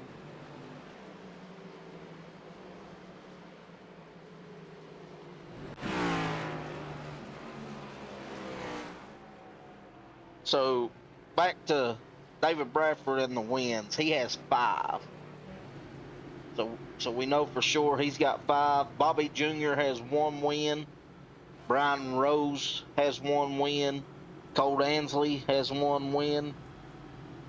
Will Jones has 2 wins, and Neil Quick has a win. Will Jones, unfortunately, he is out the balance of the season. He's an ending surgery. I think he's having bicep reattached or something to that effect. Definitely a hurting unit out there, so no iRacing for the 56 foreseeable future. Unfortunately, we hope he heals up quickly. We certainly miss him here in the series. He's a heck of a competitor and certainly always up near the front, challenging the likes of David Bradford, Cody Harger, Bobby Jr., Brian Rose, Neil Quick. Always in that mix. Yeah, I mean, he was off to a good start. 6 starts, 2 wins. And it's interesting, I was going to mention it before and forgot. Talking about Bobby Jr. So far, this is the last race of the regular season for the Superior Class Auto Racing Cup Series. And Bobby Jr.'s got 1 win. That seems incredible to me. Yeah, it does. I mean, we've had a lot of, other than David Bradford, with 5 and then Will Jones with 2, everybody else has got 1 win. And, if Bobby's not getting them, it's giving these other guys an opportunity to win. And David's took advantage of it. Will Jones actually in the Facebook stream chat says he's watching. Thanks for checking in, Will. We miss you, buddy. And again, heal up soon. Lights are off atop the iRacing pace car. Once again, going back to green here next time by. Notable interest here. The top 4 cars did not hit. You've got David Bradford, Thomas Mcmullen didn't pit. Actually, everybody didn't pit with the exception of Bobby Jr., Mark Truxell. They pit. 4 tires and fuel for those 2 drivers. Keep an eye on them. Only been a few laps. They're going to march their way to the front.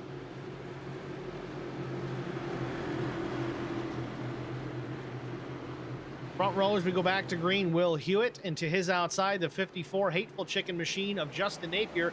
Green flag in the air. Good jump by the 33. Good reaction by the 54. He's a car length back as they work into one.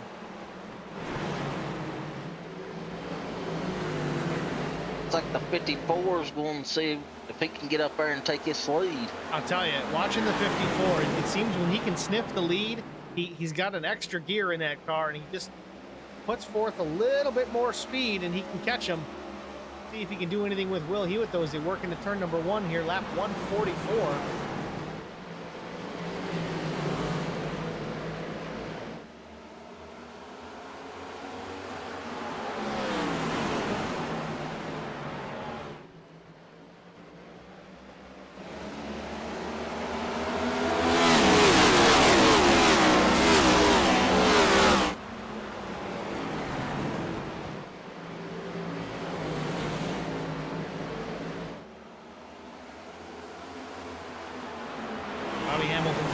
There in the 6th position, did take tires that last time. Let's see if he can really make full use of them.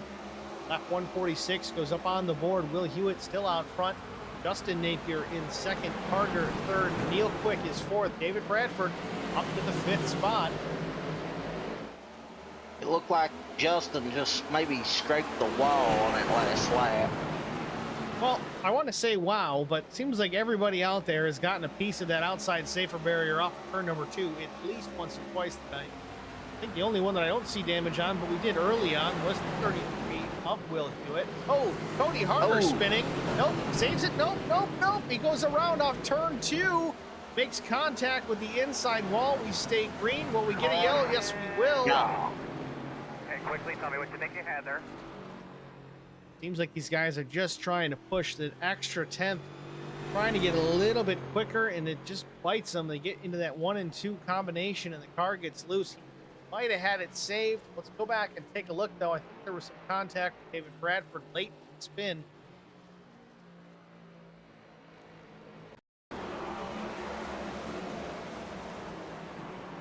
Yeah, loose on entry, dirt tracking it, has it saved. Nope, loose again, has it saved, maybe not. Nope, no contact with David Bradford, but tough break for the 66 Cody Harger. Loose into 1 and 2, pretty much drifts all the way through both of those corners, but can't straighten it off on exit. Into the wall he goes. Caution once again. It kind of reminded me of when Brown Rose got in the wall earlier. He kind of got loose, and then Thomas ended up getting loose, and we had a caution for it, and that kind of happened just now. You know, the car in front of Cody got loose, and then Cody ended up bringing it around.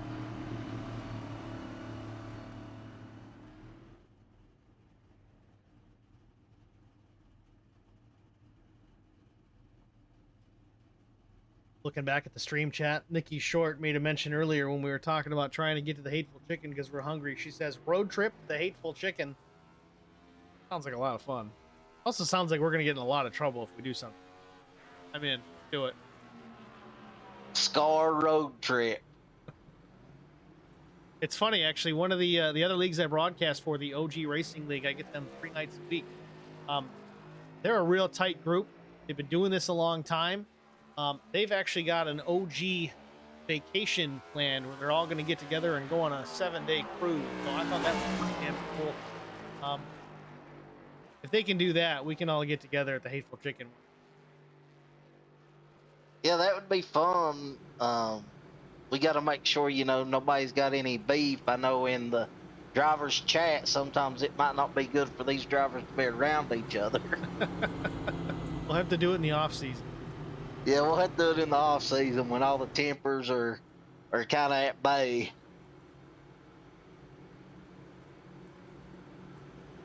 Coming to 50, get 50 to go. Richmond 200. I'm not sure if we're going to get the one to go this time. Are we? I don't think so. Oh, another time around.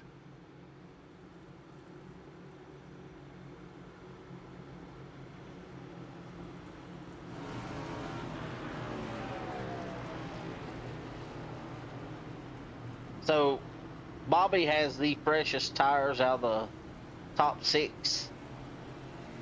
Yeah, looking at it here, Bobby Jr. pit lap 138. He's got 4 freshies compared to the rest of them. Thomas Mcmullen pit at lap 129, so he's a little bit better than the top 3. Brian Rose, Mark Truxell hit lap 138. I'm not sure if Brian took 4 tires because he had a 39-second stop. I'm assuming there was some repairs involved there as well. Still 49, 50 laps to go here before we can settle it. These guys are probably going to see pit road one more time at least, provided that they still have tires left over the wall. I know guys like David Bradford, probably not going to be the case. He's probably riding on his last tires right now. But I could be wrong. He's pulled that one before where he's managed to save a set. Most of the times where he was down to 4 sets, he'd still finish the race with the set that he never used. So, let's see.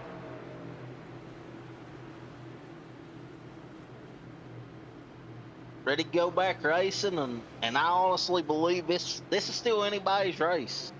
Oh, without a doubt. Pace car peels off the track. Field working turn 4. Will Hewitt in the throttle.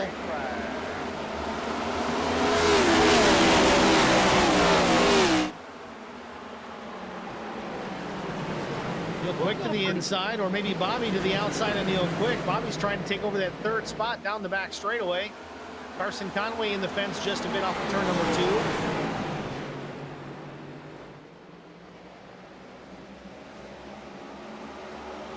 Bobby Hamilton Jr. shot out of a cannon. 2 Hateful chicken machines into turn number 1. One with fresh tires, one not so much. Bobby up to the 2nd spot, 1 lap after the restart down the back straightaway. Now he sets his sights on the 33 of Will Hewitt. Won't be long. Will's going to have a mirror full of 16. Won't be long. More like now. Car length and a half back to the 16 of Bobby Jr. Bobby's trying to get back to where he was that first day, where he was just dominant.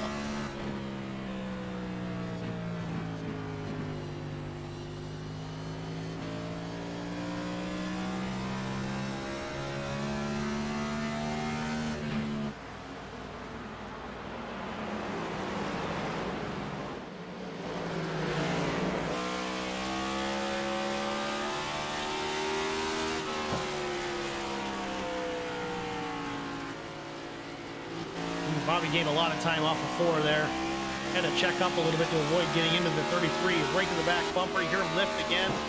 Into turn number 1. Bobby Jr. going for the lead. Going to take it readily from the 33 of Will Hewitt. New leader back to the front. 16, Bobby Hamilton Jr. lap 157. Yeah, he's driving like a man on a mission right now. Getting late in the season here. Bobby Hamilton Jr. again with 1 win only so far on the regular season. Wants to get into the playoffs with some momentum. Maybe take home a checkered flag before he gets to Darlington. So far, so good. If he stays mistake-free, showing the ability to make those mistakes. He's not Superman. Pretty strong as he leads the field right now. Lap 159 of 200 from Richmond.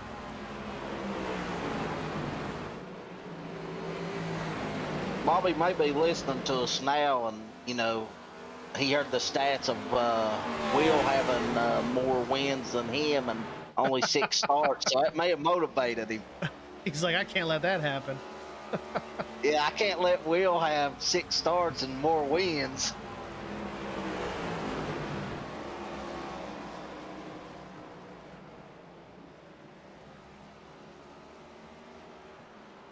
Looks like he's continuing to pull away little by little.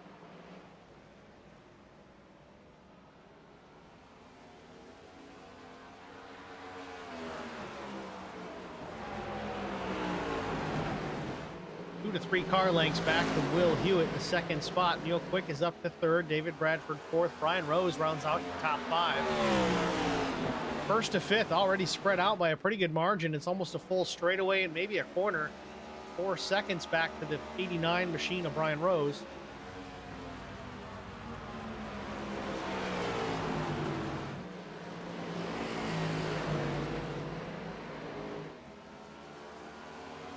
Eddie Rose comments in the chat. Halfway, we go to the Hateful Chicken from here. Eddie, you're not halfway for me, pal. I'm up in Western New York. Caution. Caution's out. Yeah, what do we got? David Bradford in the pit lane. Was this a David Bradford issue? What's going on here? Yellow flag is out. Again, no indication as to who it may be. Let's see if we can find it. Oh, Brian Rose and David Bradford come together. David spins into turn number 4, makes contact with those little barrels full of sand. Minimal damage, if any, to the 46, but enough to bring out the caution.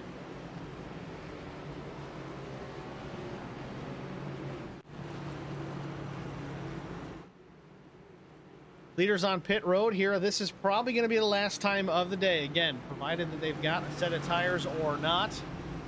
Certainly make it on fuel from here.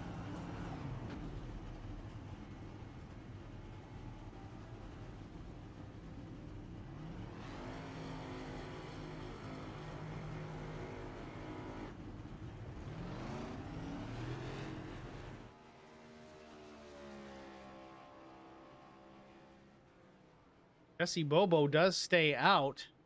Inherits the lead. Remember, Jesse was a lap down early on in the race, but here he comes down the pit lane once again.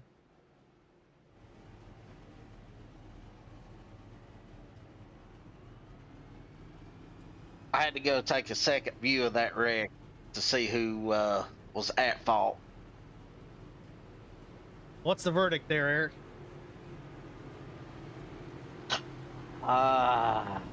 I mean, either way, it's a bad day for HBR, but Brian's gonna say I'm picking on him, but it was his fault.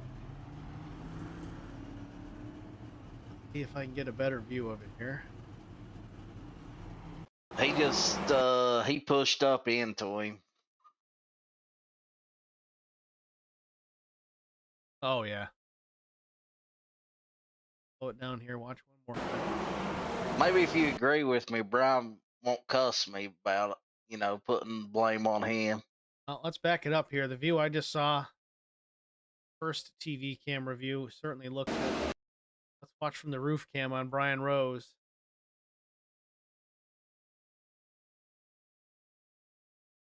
I think he just went in too hot.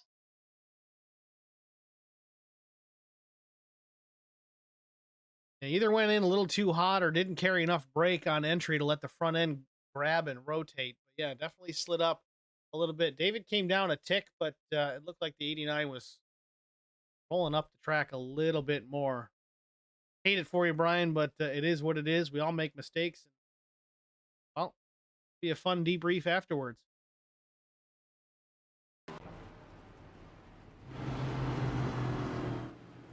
Carson Conway out in front, new leader here at the Richmond 200. Carson pit about 10 laps ago, stayed on the racetrack, inherits the lead.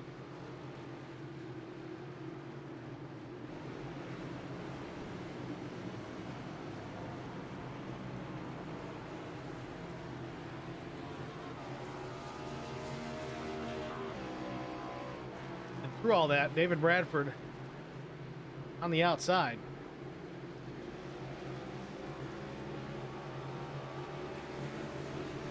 And it does appear that David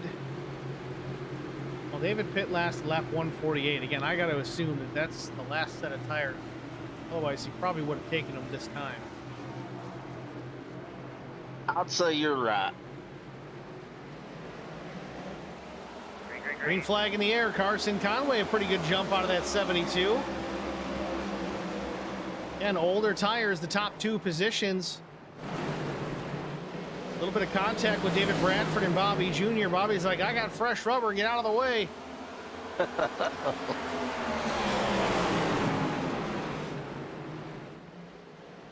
I feel like Bobby's been on a mission this race, and he knows it's go time. Bobby's got 25 extra horsepower under the hood of that Ford Mustang, it seems. He's flying. Carson Conway, again, older tires, slides up out of the way, giving the faster guys with fresh rubber some room. Fortunately, it's kind of hurting David Bradford. Nowhere for him to go.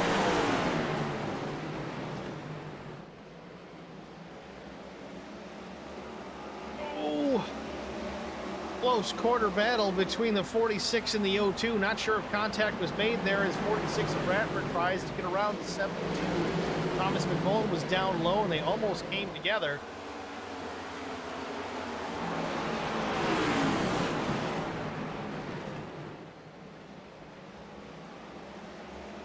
Kind of looked like David was blocking him right there. Certainly seemed like it. We got a comment here in the Facebook chat before I forget about it here. Robert Winger, you guys are doing a great job broadcasting, commentating the race. Keep up the good work, Vince.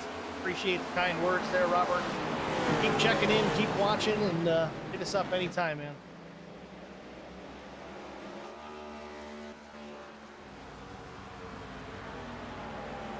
Bobby Hamilton Jr. pit during this last cycle caution here, 10 laps ago. Did take 4 tires, likely his last set. Can't imagine he's got any left. Will Hewitt, same thing. Really the same scenario back to the 4th place running Neil Quick. David Bradford sits 5th. He pit last at 1:48. Also for him, being down 3 sets, probably his last stop of the day.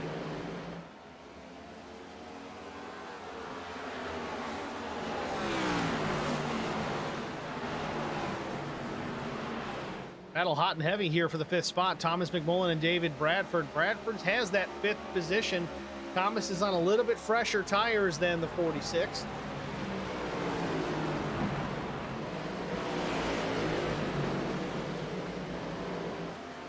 Ooh, Will Hewitt loose off 2. Spends the whole back straightaway trying to gather up the car. He keeps it off the wall. Another amazing save by another driver out here tonight. Will Hewitt lives to fight another day. 26 laps to go, but Will Hewitt's down to the 6th position. Moved Bradford to 4th. Mullen into the top 5. Neil Quick the 2nd. Brian Rose is 3rd. Big battle up here. Thomas Mcmullen much faster than that 46. Thomas does have fresh rubber. And you've got the 33 of Will Hewitt, who's just been fast all evening long. Bit of a wiggle out of the 46. It looked like Thomas was gaining on him quickly, had to check up and keep off the back bumper. Will Hewitt wants to go to the high side to do this.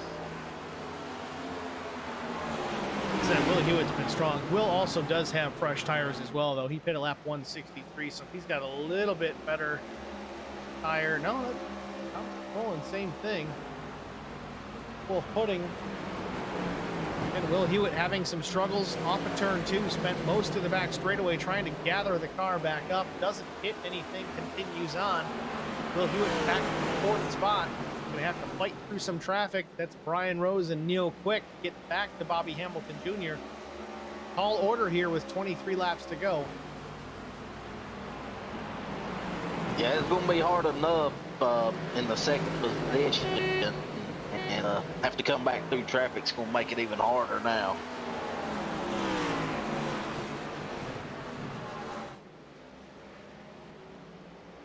Battle still between Thomas Mcmullen and David Bradford. Thomas may have gotten around here for good. Does clear the 46, move Bradford back to position number 6. Got Cody Harder in behind. Cody missing half the front nose of that machine, but he's still competitive, still on the lead lap. In fact, last lap for Cody at 23:25, identical to the 46 at David Bradford. Cody does have 15 lap pressure tires.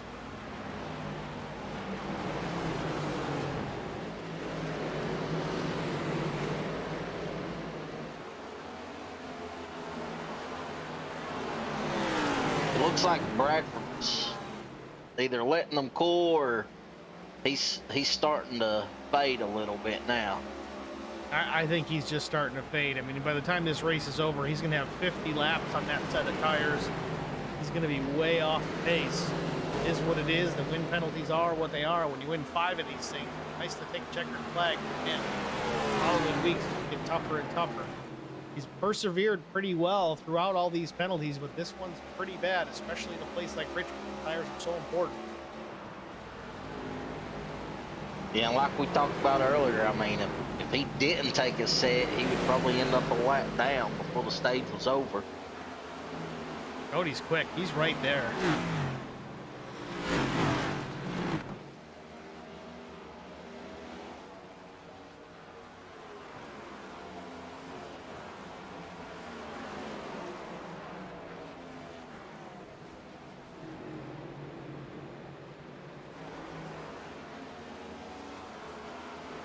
Ooh, David a little loose there. And here's the thing, too, to keep in mind. Cody missing the front end of that car. Those front tires are getting all that fresh air. He may not be getting the downforce that he wants, but it's keeping the front tires nice and cool. So even though that car's got plenty of damage, it's still able to keep up a pretty decent pace. It does have some fresh tires on that car compared to the 46 of David Bradford. I think it's just a matter of waiting out the 46. It just sits there. I think David's going to slide back a little further as that pace falls off even more. I think Cody's going to have the advantage. I just don't know if Cody can do a bump and run on him. I don't think he will, but here he is to the inside, takes the spot off turn number 2. He's not quite clear. Yes, he is. Cody Harder up to position number 6. So far, salvaging a decent afternoon, decent evening after some struggles here, clearly, with damage on that ticket.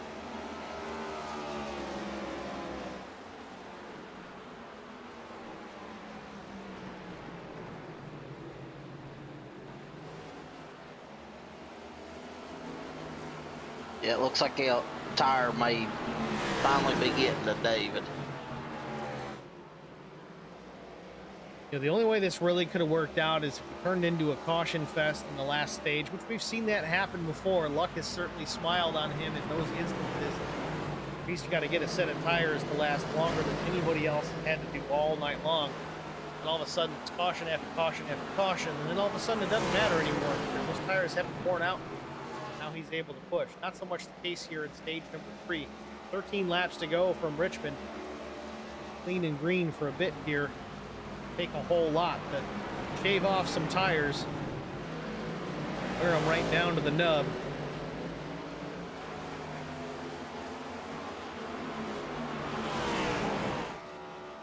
Still out front, Bobby Hamilton Jr. continuing to lead. 12 laps to go. He's into turns 1 and 2. Strong performance by the 16 all afternoon. Hateful Chicken's got to be loving what they're seeing from the bar tonight. Little mistake early on, had everybody on the edge of their seat. Probably put that machine into the inside wall, had some damage, got the fast repair. Didn't panic. Worked his way back towards the front of the field. Now enjoys a full straightaway advantage over the 2 of Neil Quick. 11 laps to go. Yeah, he's definitely on a mission tonight, and he's doing a fantastic job. I see a battle picking up here between Will Hewitt and Thomas Mcmullen off turn 4 at the start-finish line. A few car lengths between these two machines. Equal footing. They hit at the same time. Fresh tires all the way around for these guys. Well, I say fresh, not anymore, but equal footing at least. 10 laps to go. Let's see if Thomas Mcmullen can get to and pass as Will Hewitt makes a mistake into turns 3 and 4. Allows Thomas to close the gap considerably as they get to the start-finish line. Thomas to the inside, door to door. They work into turn number 1. Thomas Mcmullen with front brakes aglow. You know, front brakes aglow. Wait a minute, where did I go? Got a camera.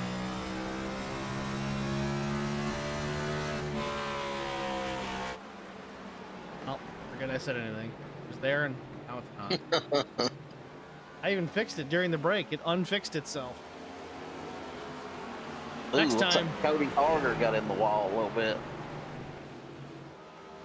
Cody Harger's been in the wall about 1,200 times tonight. So far, that car's still doing well, though. Just outside the top 5.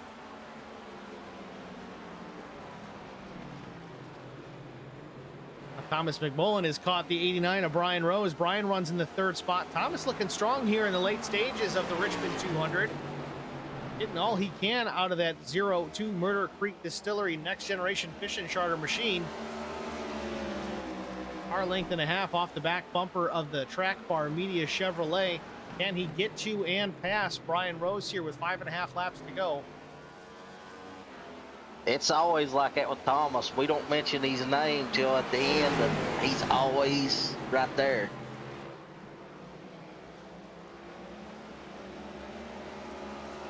Thomas is just as hard to pass as he is to keep behind you when he wants around, especially late in a race. Drove it in pretty deep there, got to the back bumper, had to get out of it or at least jam on the brakes here to not hit the 89. Whoa.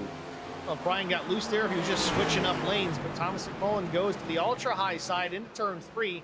Going to carry some momentum off the corner and take the spot away from Brian Rose. Thomas McMullen up to the 3rd spot on a charge here late with 4 laps to go.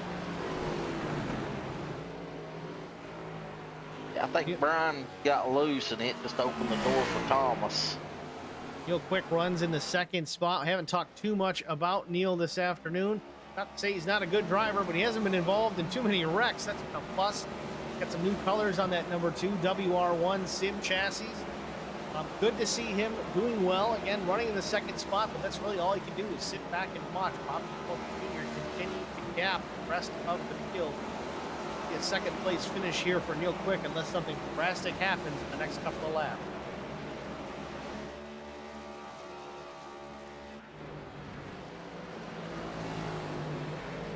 Vincent Short real wide off of turn number 2.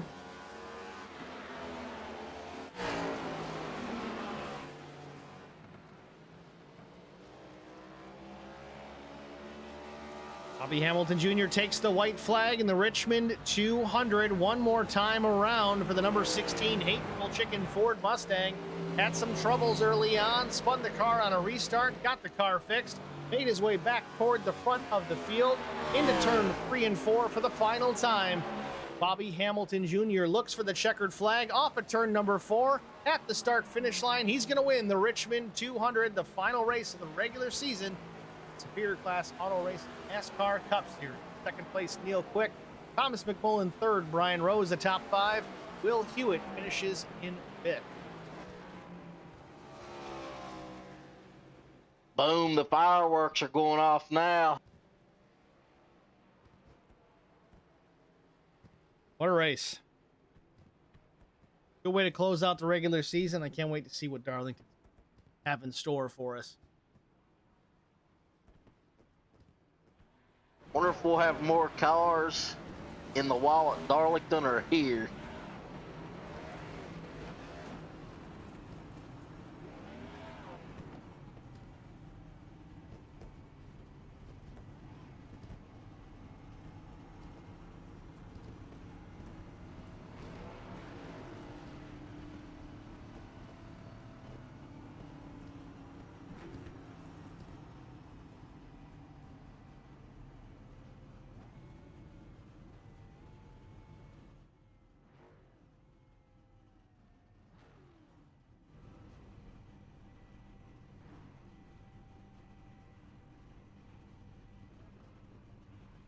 That's going to do it. That is your top 3 sitting there at the start finish. We're going to take a short break and get a word from the Hateful Chicken. We'll be back with our top 3 interviews after this.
Welcome back, ladies and gentlemen, to Richmond, Virginia. The Richmond 200 in the books. Bobby Hamilton Jr. is victorious. Let's go down to our winner, Bobby Hamilton Jr. Let's pull him up into the broadcast booth. Bobby, it's Steve and Eric Dotson in the HBR TV booth. Do you got a copy? Yeah, bud. Bobby, congratulations. It was a dominating performance here this evening. Had a little bit of an incident there on the restart, spun the tires, trying to play some games on the start. Tell us about that first. Go into the rest of it. Yeah, what that was is my clown shoes slipped off the pedal, and it just, I don't know what I seen him get up beside me, and I gassed it. And then my foot was on the corner of the gas pedal, and I was like, don't spin a tire. And then I started putting clown makeup on a big rubber nose, and I hit the gas, and it just spun me around, and I was like, are you kidding me? And but the crazy thing, it didn't do it all night. These cars have not been consistent at all with braking and getting into the corner and stuff. I know the 2 car, you could see him get loose in. The 33 was really good off, but you could see him having a baby getting in. And David, same thing. I mean, David's one of the smoothest guys we got here, and it was just the car is off. I don't know what the deal is with them, but but we all got the same problem. But yeah, I definitely rookie mistake there. We saw it with just about everybody in the field tonight, whether it was making contact in the wall off of turn number 2 or just losing the car on entry, getting super loose and trying to gather it back up. I don't think anybody was attempting that. But from you, that point forward, dominating performance. You worked your way through the field, played some tire strategy late, and had some fresh ones there when the caution came out. To the front you went, and two real quick. Yeah, I just knew I didn't take gas, and I knew I was like, okay, if I keep fresh rubber on the car, it's going to go good. And I seen the 33 stay out, so I was like, and I knew how strong he was off the corner, and I knew with the 2 car is so good on saving tires, and I was thinking about saving and so forth. But I was like, you know what? Nah, I'm going to try to get the 33, and I'm going to make the 2 come after me to burn his stuff up to catch me. So, and it worked off, and that was one. And you had a very good point off of 2. It was so. It was so crazy. Like the car would point and set and go. And then when you're at least like 60% in the throttle, it would just snap. And so it was like you was having to back the corner way up, let it roll. And basically it felt like running 30 mile an hour in the corner to get off the corner, because it was just definitely a handful tonight. Well, certainly makes it fun to watch on our end. Before we let you go, Bobby, first, congratulations on the victory.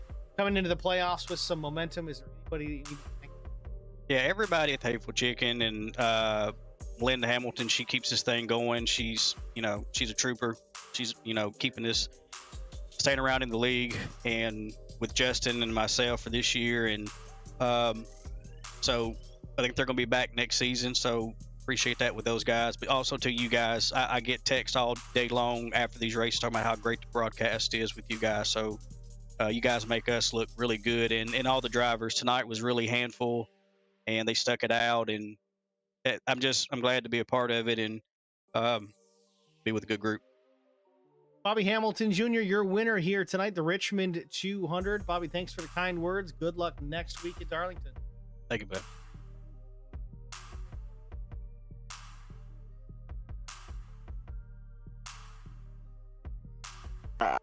Next up, we got second place, the runner-up, Neil Quick, in the number 2 machine. Go ahead, Eric. Take it away. Hey, Neil, how are you? Good, Eric. How you doing, man? Hey, man, good job out there. Finished second place. What was the strategy going into that last stage? Well, for me, it was just ride all the way through, get to the last stage, and then see if I could just stay with the fast guys. I mean, honestly, this car is a handful, and you had to be easy up off the corner and get your entry points right, or you were in basically a spin cycle mode. And that last stage there, I know I got a good start, got loose. A couple guys got back underneath me, and they got loose, and then got behind Bobby, and he had a little bit of distance on us, and I was just trying to keep his pace, but he was on the gas tonight. He drove really well. Yeah, absolutely. It seemed like, when the second stage started, you guys were a little bit looser than before. Was there a difference in the track, or was it just guys being more aggressive? What was going on there? I really couldn't tell. I mean, it was such an inconsistent feeling. You were trying to find grip with it and just not spin the tires. I know some guys were struggling up off the quarter as the race went, and in my personal situation, my entry to one, especially when I got new tires after a pit stop, a handful of laps in, I just wanted to break loose. Once I got 10 laps on those tires, it was a little bit more consistent. I could hit my points, but I really couldn't tell you if I felt that the track got looser or tighter throughout the race. I just was battling the car, chasing it throughout. Yeah, I mean, great job. You know, your fourth start in the SCAR League, 1 win, 3 top 5s now, 4 top 10s. Anybody you'd like to thank tonight? Yeah, definitely the WR1 guys that are on my car. Chad Wheeler, WR1 Sim Chassis, 5-Star Graphics, Chris for painting my cars, R&R Racewear, and of course the sponsors for the league, the Hateful Chicken, and the job you guys do up there with Howler Boys Racing. We appreciate it, Neil. We look forward to seeing you. I know you didn't get to start the full league, and I know, the way that it looks, you'll be a force to be reckoned with once, you get a full season under your belt and can compete for a championship. Yeah, a lot of great guys over here, learning a lot of stuff, and looking forward to next season and giving it a run. Absolutely. Thanks, Neil. Thanks, guys. Great job. Was Neil Quick our runner-up here. Next, we'll go to Thomas Mcmullen, the third-place finisher here in the Richmond 200. Thomas, it's Steve Herrick in the broadcast booth. Got a copy? Gotcha. Thomas, congratulations. Third-place finish. I feel like you finished third place at these races more than any other spot. I hate to say that, but it's a good thing. It's the top 3. And after the night that you had here tonight, I want to know how you did it, because you were in trouble a bunch of times. Don't walk away here with the top 3. Tell us. Yeah, just the handling with this car, man. It's such a challenge, and got to know a bunch of people tonight because of that. I mean, I don't know what to say.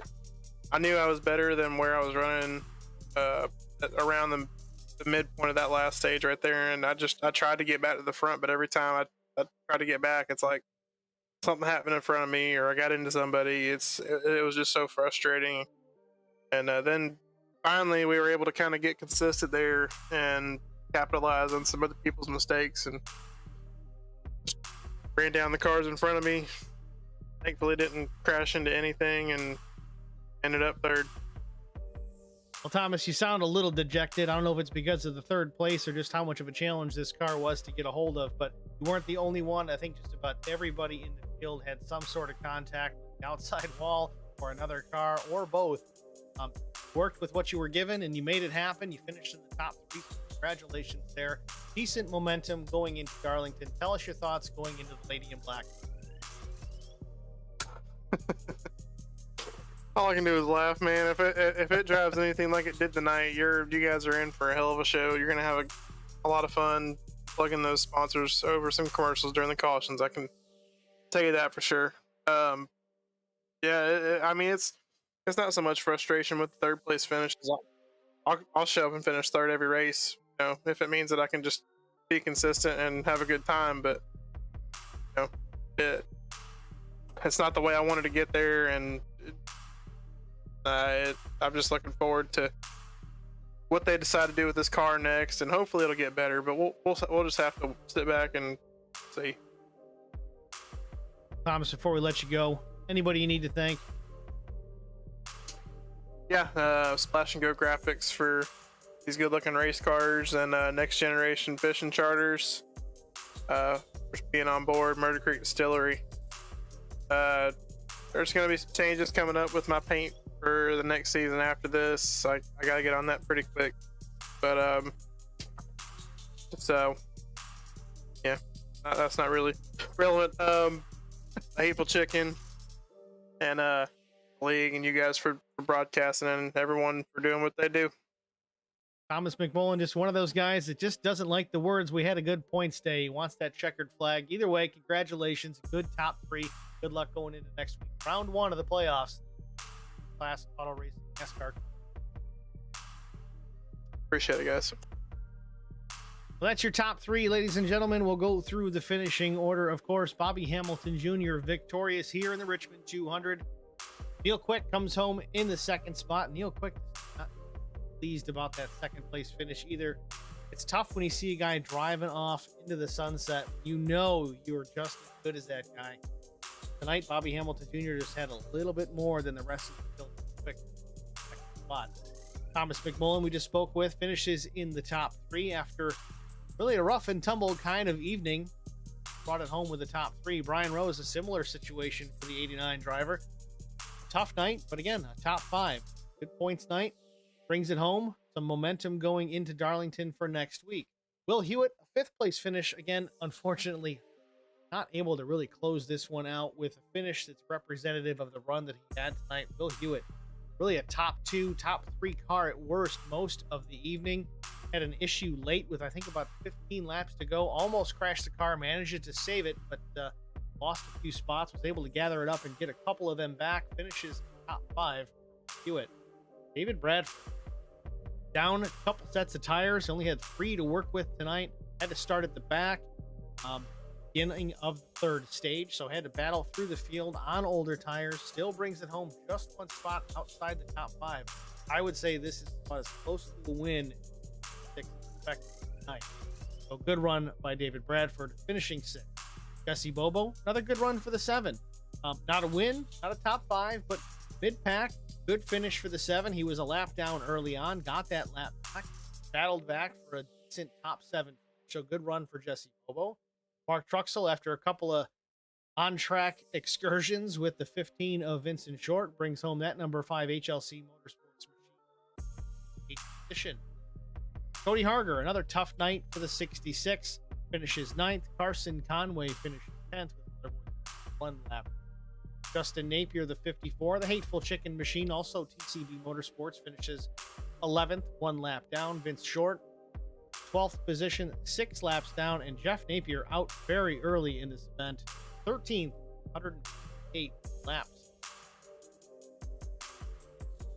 Erica, was a good show, man. Kind of figured it would be the Bobby Hamilton Jr. show from the outset, and then he had his problems. Battled back, and here he is in victory. Your thoughts? Yeah, I mean, Bobby done a great job of coming back to the front.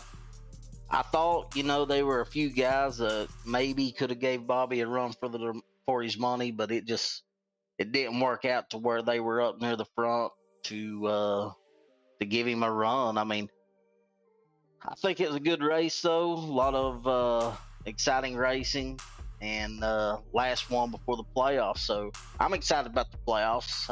What about you? Absolutely. And again, like Thomas was mentioning about, I hope they make some changes to this car. It's going to happen. We talked about it early on in the broadcast. This car is a handful. They just made some changes to it. They may have overdone it a bit. They bumped the horsepower up. It's that 670 horsepower package with a lot less downforce than it used to have. So they're a challenge to drive. Previous to that update, slot car, they flew to the racetrack. It's all about momentum. Now, you got to drive these things. Throttle control, it's steering inputs. You got to be smart. You got to be patient. You can't be aggressive with the inputs on the steering, the throttle, the brake, none of it. You really have to. That's part of the evolution of it. These guys will learn. They'll get better. They're all good at this. They all had to start from somewhere, and here we are starting fresh with this. Yeah, I mean, and when they make these changes, I mean, everybody's on the same playing field, but it seems like the guys that's been iRacing or, Bobby Jr., who's been in actual race cars, it seems like they adjust a little bit quicker. So, that'll be a point going forward as to the changes. The guys that's been doing the iRacing longer and the Bobby Jr. who's been in the car will probably adjust faster to it. Well, we'll just have to keep an eye on it, see how things change going forward. I'm sure Darlington's going to be a challenge next week, but that place is tough no matter what car you show up in. Be sure to tune in next week, guys. We've got the Super Late Model Series coming next Monday night, 8:45. Again, round 1 of the Star Cup Series playoffs from Darlington, South Carolina, Tuesday, 8:45 Eastern p.m. HBR TV of myself in the booth, and I'm pretty sure Eric Dotson will be alongside. Is that right? Oh yeah, absolutely. Dotson, life. He doesn't drive anymore because he's washed up, but he's great up here in the booth. I may make a return. We'll see. Eric's been talking about coming out of retirement. We'll see. I hope not. I mean, I hope you do, but I hope you don't. At the same time, it's good to see you on the racetrack. But I truly appreciate your help up here in the booth. Having that second guy, no matter how much or little anyone contributes, makes a massive difference. It gives me an opportunity to take a breath, that look at what I'm doing, offer a lot of good insight from the driver's perspective. Yeah, I go out and drive. You're a really good analyst to have here at HBR TV. We certainly appreciate it. Yeah, I mean it's fun doing this, and I've said it on many races. To be competitive, you have to put in the time and the practice, and I don't want to be out there and just to be out there. If I'm out there, I want to be out there to win. So I'm not sure if I'm ready to put in the time and the practice next season, but we'll wait and see. Well, either way, we got the rest of this season to finish out before we even get too deep into it. Before we get out of the broadcast tonight, I definitely have to thank once again the Hateful Chicken being a huge part of this series, this league, Cup Series, Super Late Model, ARCA, you name it, it doesn't matter. They really are a partner in this to help make this happen. So the Hateful Chicken, hang out or carry out, call 615-246-1563 or stop into 160 South Main Street, 300 Ashland City, Tennessee. Please stop down, check them out. Again, I would be there on my way right now. Me too. Well, that's going to wrap it up for us at HBR TV. For Eric Dotson, I'm Steve Singer with HBR TV. As always, smash all those fancy buzzword buttons, like, subscribe, share, Facebook.com/HollerBoys Racing TV and on YouTube. Boys. Thank you, everyone, for joining us. Thank for everyone in the stream chat for saying hello, asking questions, giving us pats on the back. Duly appreciated. Hope to see you guys next week. Thanks for watching, everybody. Have a good night.